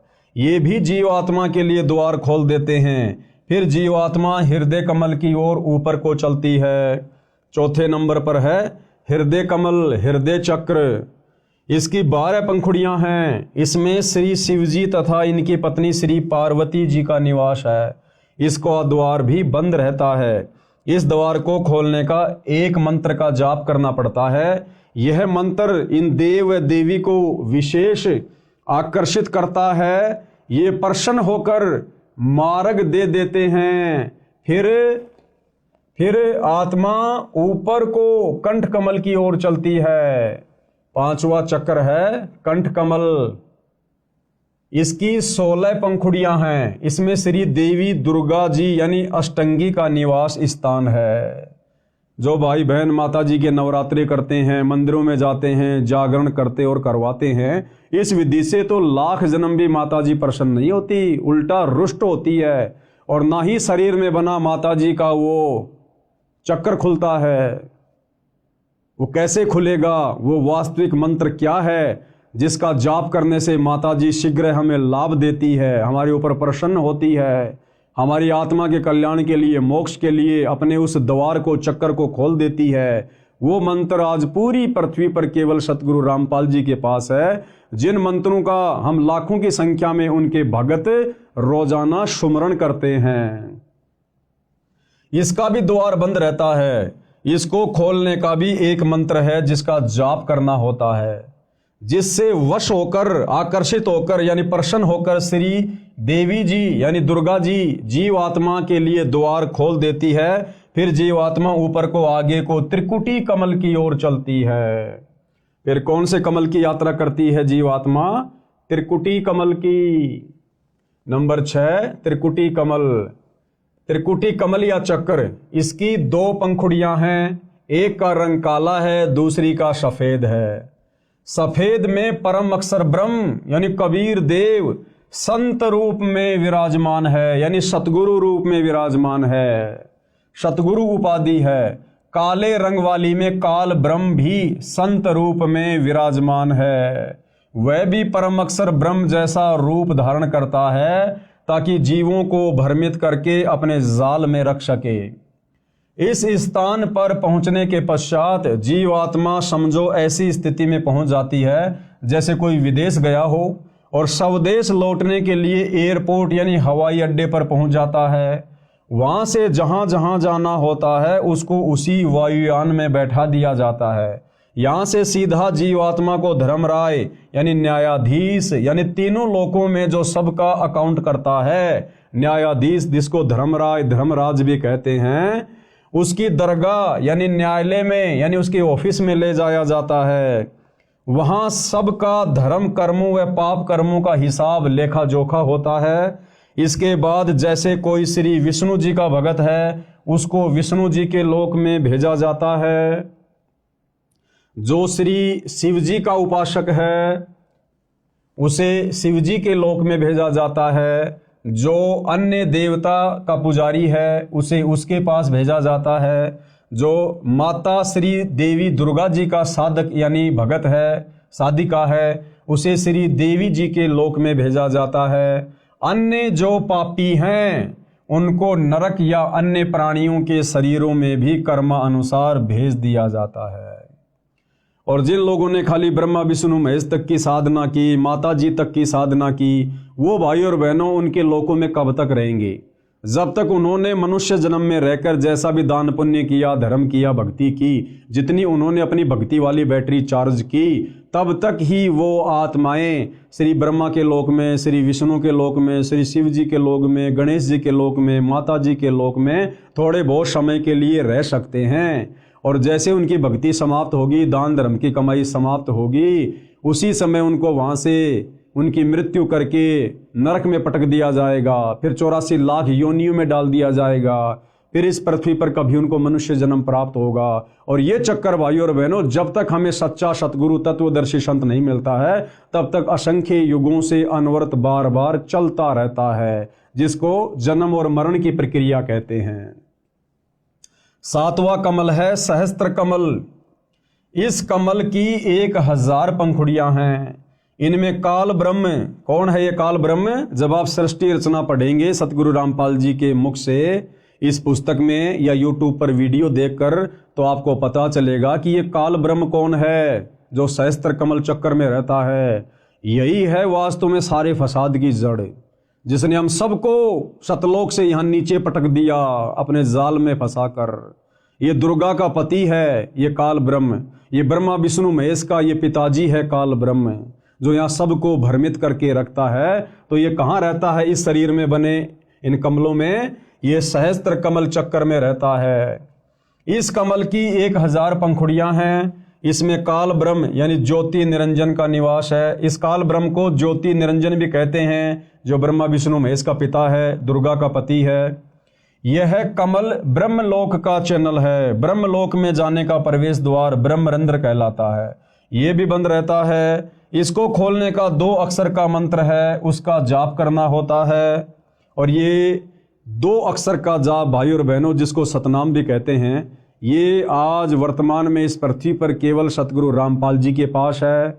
और यदि किसी अन्य ने उनसे उपदेश लेकर मनमुखी रूप से आगे देना भी शुरू कर दिया होगा तो वो कार्य नहीं करेगा, क्योंकि इस मंत्र को देकर जाप करवाने के अधिकारी केवल सतगुरु रामपाल जी हैं। और अधिकारी से उपदेश लिए बिना यदि आप इस मंत्र का मनमुखी रूप से जाप करेंगे, ये उल्टा आपको रिएक्शन देगा, आपको पॉजिटिव दिशा में लेकर नहीं जाएगा। विशेष संपूर्ण अध्यात्म ज्ञान न होने के कारण साधक यानी भगत ओम नाम का जाप विधि से नहीं करता है। यानी इस ब्रह्म की जो साधना है उसकी भी एक विधि है, इसकी साधना की भी कुछ मर्यादाएं हैं, और ये मर्यादा केवल सतगुरु रामपाल जी बताएंगे। इस कारण से उसे देवलोक प्राप्त होता है। यानी ओम नाम का जाप करने वाला काल ब्रह्म के ब्रह्मलोक में जाता है। लेकिन ओम नाम के जाप की वास्तविक विधि क्या है, नियम और मर्यादा क्या है, ये पता ना होने के कारण ओम नाम का जाप करने वाला भी देवी देवताओं के ही लोक में चला जाता है, उस काल ब्रह्म के ब्रह्मलोक तक नहीं पहुंच पाता है। इस कारण से उसे देवलोक प्राप्त होता है। जैसे ओम नमः शिवाय, ओम भागवते वासुदेवाय नमः आदि आदि जाप करते हैं। अकेला ओम नाम से भी ब्रह्मरंध्र नहीं खुलता, यह सत्य नाम से खुलता है। सतनाम 2 अक्षर का है। ब्रह्मरंध्र न खुलने के कारण उसको विष्णु लोक में या शिव लोक में भेजा जाता है, क्योंकि ओम नाम का जाप करने वाले इसका तड़का अपने इष्ट देव के मंत्र के साथ अवश्य लगाते हैं।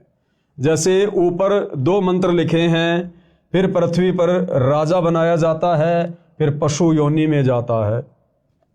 इससे आगे 2 कमल और हैं, नंबर 8 अष्टदल कमल और नंबर 9 शंख कमल।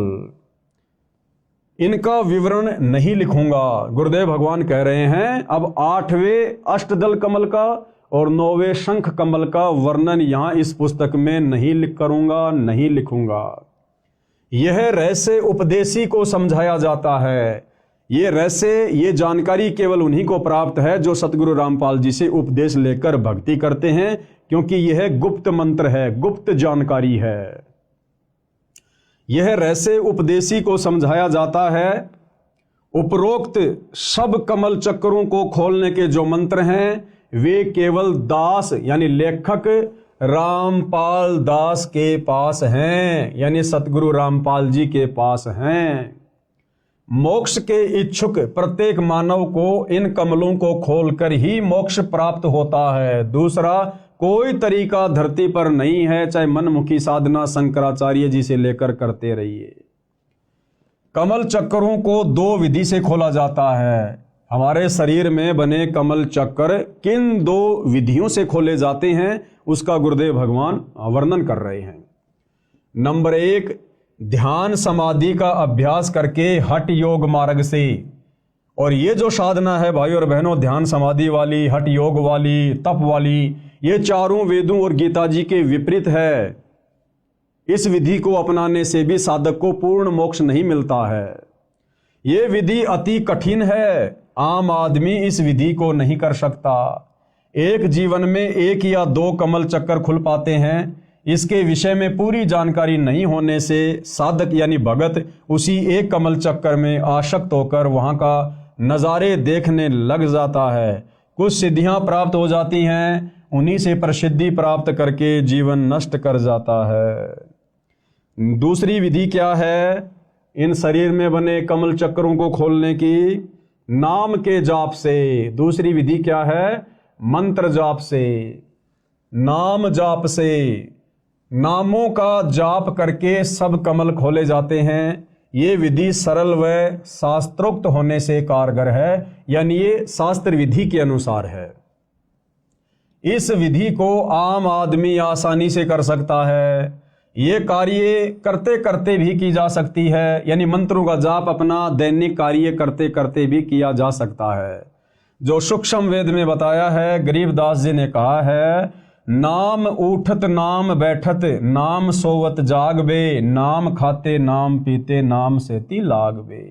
यानी ये विधि शास्त्रों के अनुसार भी है, ये विधि सहज भी है और ये विधि अंत में कारगर भी है। इस विधि से भी हमारे शरीर में बने कमलों को खोला जाता है और गुरुदेव कहते हैं कि इस विधि से जाप आप अपना दैनिक कार्य करते करते भी कर सकते हैं। ड्राइवर अपनी गाड़ी चला रहा है और आसानी से इन मंत्रों का जाप भी कर सकता है। देखो, ड्राइवर गाड़ी चलाता है और आगे पीछे वालों से बातें भी करता रहता है, गप्पे भी मारता रहता है। इसी प्रकार वो गप्पे ना मारकर, इधर उधर की बातें ना करके सच्चे सतगुरु से उपदेश लेकर इन मंत्रों का वो स्मरण भी कर सकता है अपने मन ही मन में, या धीरे धीरे बोलकर, और अपनी गाड़ी भी चला सकता है। जैसे बहुत सारे भाई बहन गाड़ी चलाते रहते हैं, साथ में धीरे धीरे गाने वाने भी गाते रहते हैं। तो गाने वाने ना गाकर सच्चे सतगुरु से इन मंत्रों का उपदेश लेकर अपनी गाड़ी भी चलाओ, अपने मंत्रों का भी जाप करो। इसलिए कहते हैं, नाम उठत नाम बैठत नाम खाते नाम सोते, यानी इन मंत्रों का हम दैनिक कार्य करते करते बड़ी आसानी से जाप कर सकते हैं और हर प्राणी इस विधि से भक्ति आसानी से कर सकता है। नाम उठत नाम बैठत नाम सोवत जागरे, नाम खाते नाम पीते नाम सेती लागबे। यानी उठते बैठते सोते जागते खाते पीते काम धंधा करते करते भी हम ये भक्ति कर सकते हैं। इतनी आसान भक्ति हमें सतगुरु रामपाल जी ने वर्तमान में प्रदान की है। अर्थात नाम का जाप कार्य करते करते किया जा सकता है। यजुर्वेद अध्याय 40 मंत्र 15 में कहा है। अब देखो, यजुर्वेद अध्याय 40 मंत्र 15 में भी ये विधि बताई गई है। अब बताओ भाई और बहनों, हमारे धर्म गुरुओं ने तो हमारे को कभी भी ये विधि नहीं बताई, क्योंकि हमारे धर्म गुरुओं को स्वयं इस विधि से भक्ति का ज्ञान नहीं था। अब सतगुरु रामपाल जी ने आकर पूरा रहस्य उजागर किया है। तो यजुर्वेद अध्याय 40 मंत्र 15 में क्या कहा गया है? ओम कृत्यो समर किलबे समर कृत्युम समर, अर्थात ओम नाम का जाप कार्य करते करते कर, विशेष लगन यानी तड़प के साथ तथा मानव जीवन का मुख्य कर्तव्य मानकर जाप कर। और गीता अध्याय 8 श्लोक 5 व 7 में कहा है कि हे अर्जुन, तू युद्ध भी कर मेरा सुमरण भी कर। अब भाई और बहनों, युद्ध से कठिन कार्य कोई नहीं हो सकता, और जब युद्ध करते करते भी नाम सुमरण करने की सलाह दी गई है, तो आम व्यक्ति तो दैनिक जीवन के कार्य करते करते, जो कि युद्ध से बहुत ही आसान होता है, इन मंत्रों का जाप कर सकता है। विचार करो, क्या कह रहे हैं आगे गुरुदेव कि पुण्यात्माओं विचार करो, युद्ध से कठिन कार्य कोई नहीं होता। भक्ति उस दौरान भी की जानी चाहिए, अर्थात साधना नाम जाप वाली कारगर है।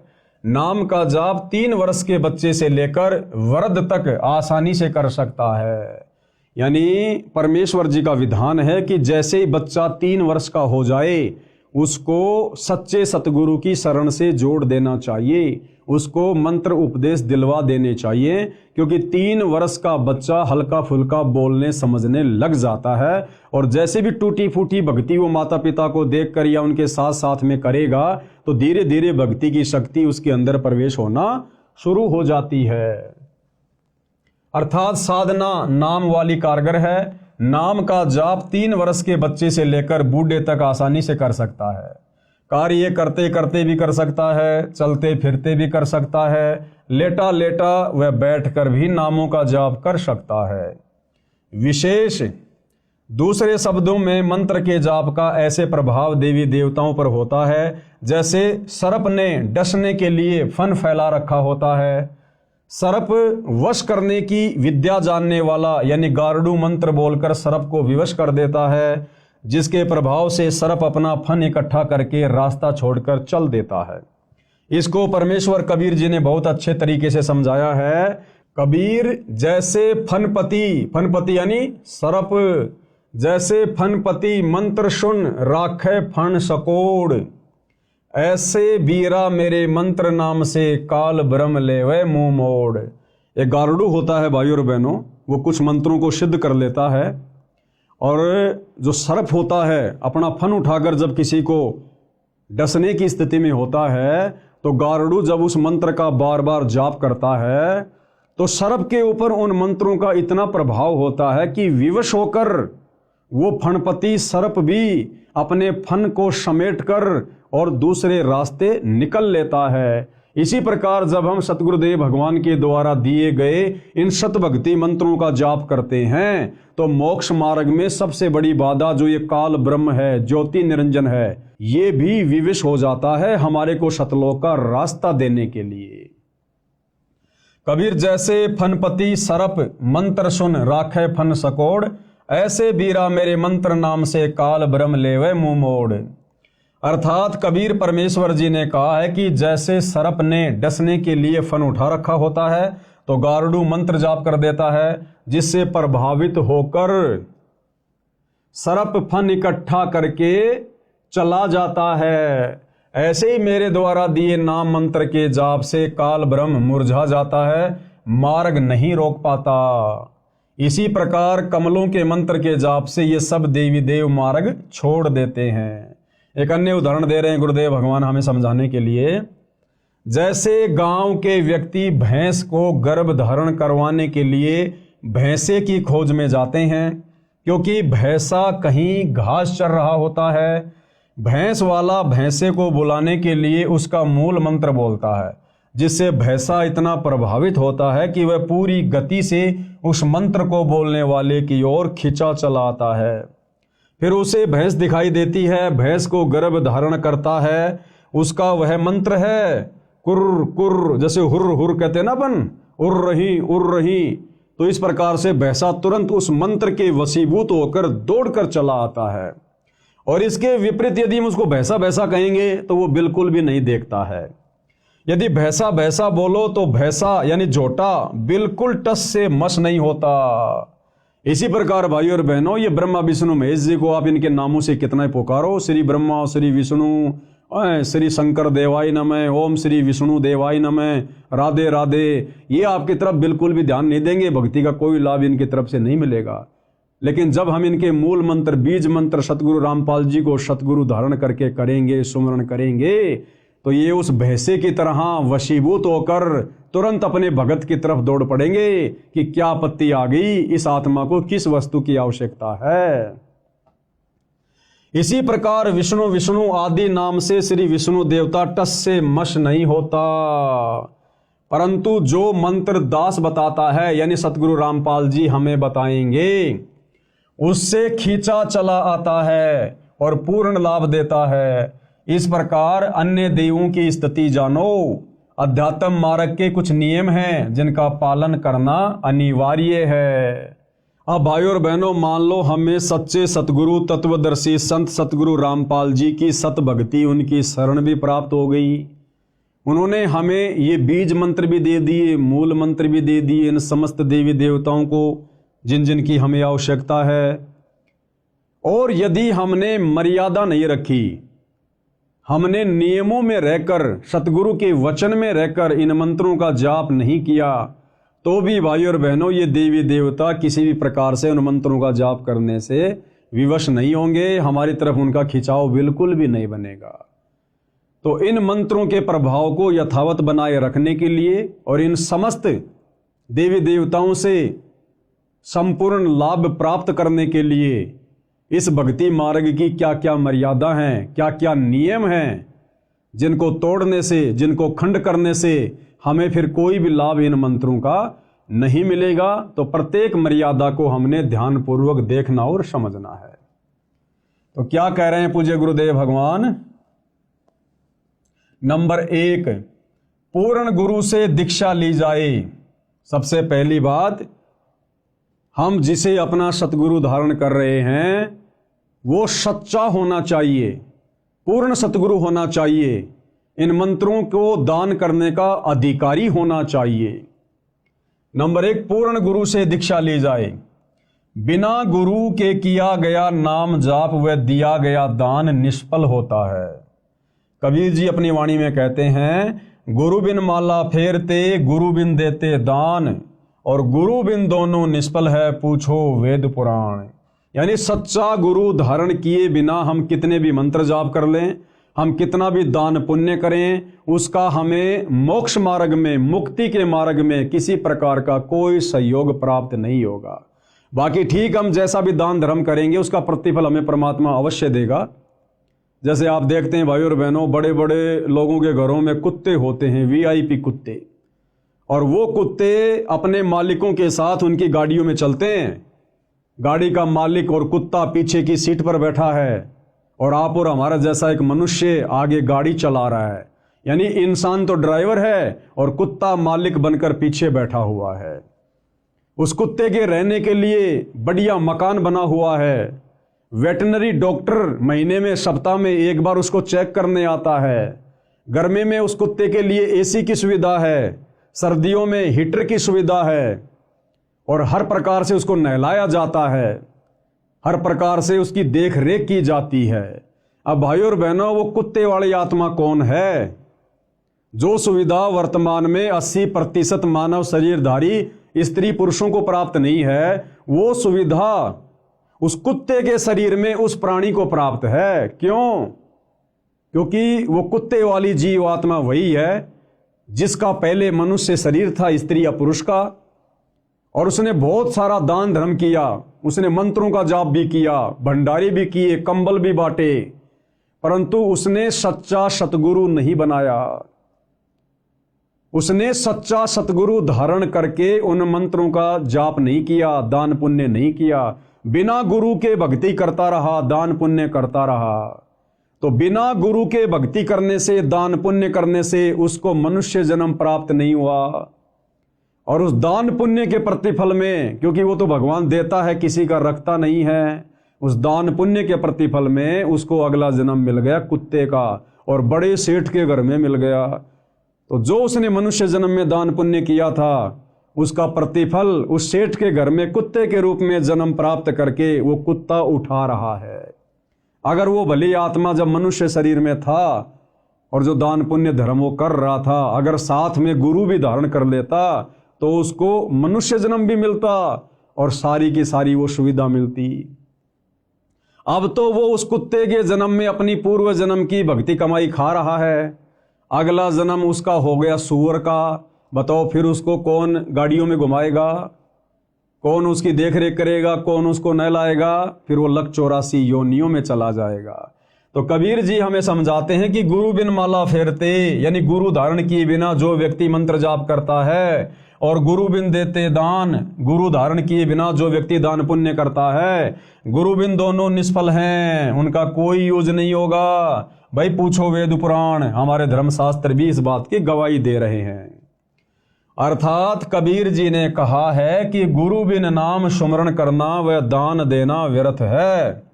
अपने वेदों व पुराणों में पढ़ लो, कमलों के मंत्रों का जाप करना जीवात्मा के कल्याण की सच्ची साधना है। इसमें न कोई धर्म नया बनता है, न कोई धर्म छोड़ना है।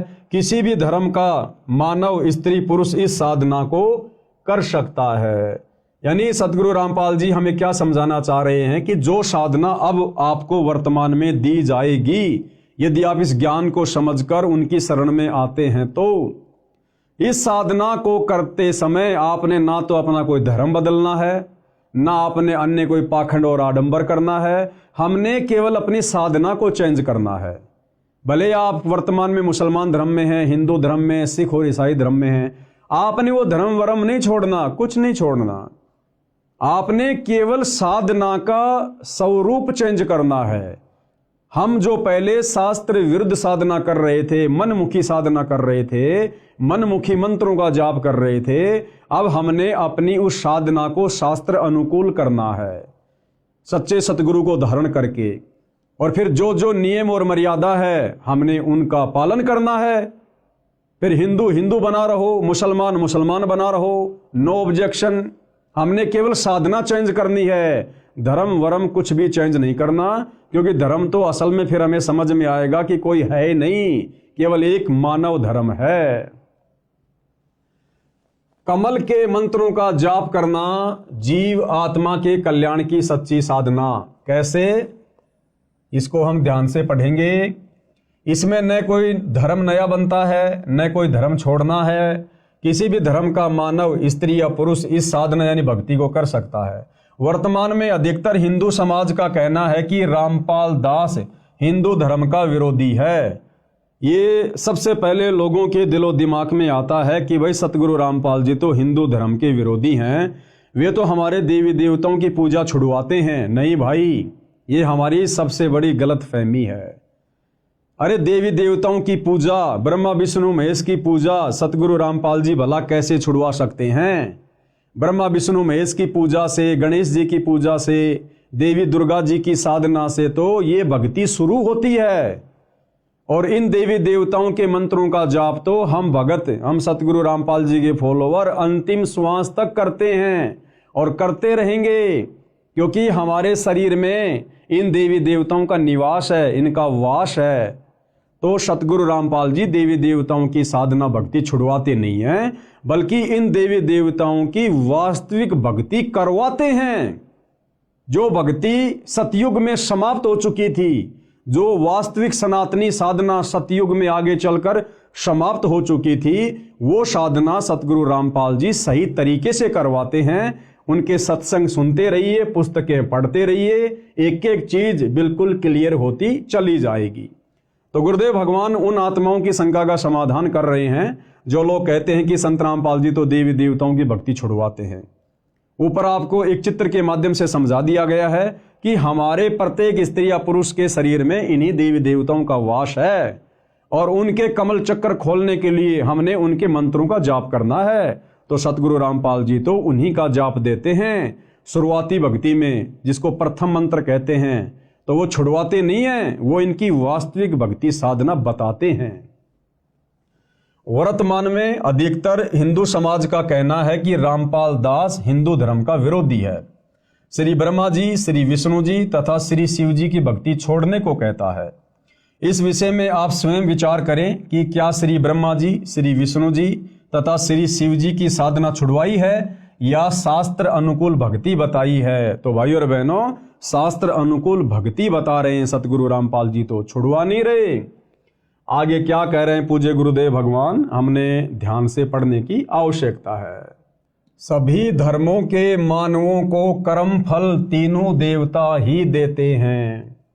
तीनों देवता ब्रह्मा विष्णु महेश जी, जितने भी मानव शरीरधारी स्त्री पुरुष हैं, जैसे भी वो भक्ति करते हैं, जैसे भी वो कर्म कुकर्म करते हैं, उनका फल ये तीनों देवता ब्रह्मा विष्णु महेश ही देते हैं।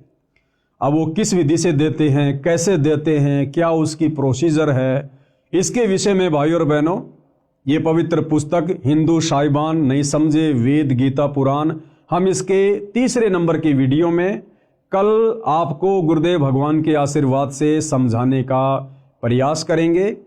और आज के वीडियो में हम यहीं पर विराम लेते हैं।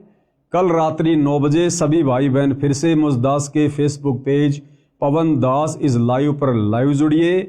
और हिंदू धर्म जिस प्रकार से सनातनी पूजा के नाम पर भ्रमित है, काल के द्वारा ठगा जा रहा है, मनुष्य जन्म को दिन प्रतिदिन बर्बाद करता जा रहा है, हम कल के वीडियो में विस्तार से आगे इस मनुष्य जन्म की उपयोगिता के बारे में जानेंगे, समझेंगे।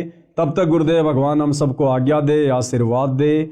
बंदी छोड़ सतगुरु रामपाल जी भगवान की जय हो।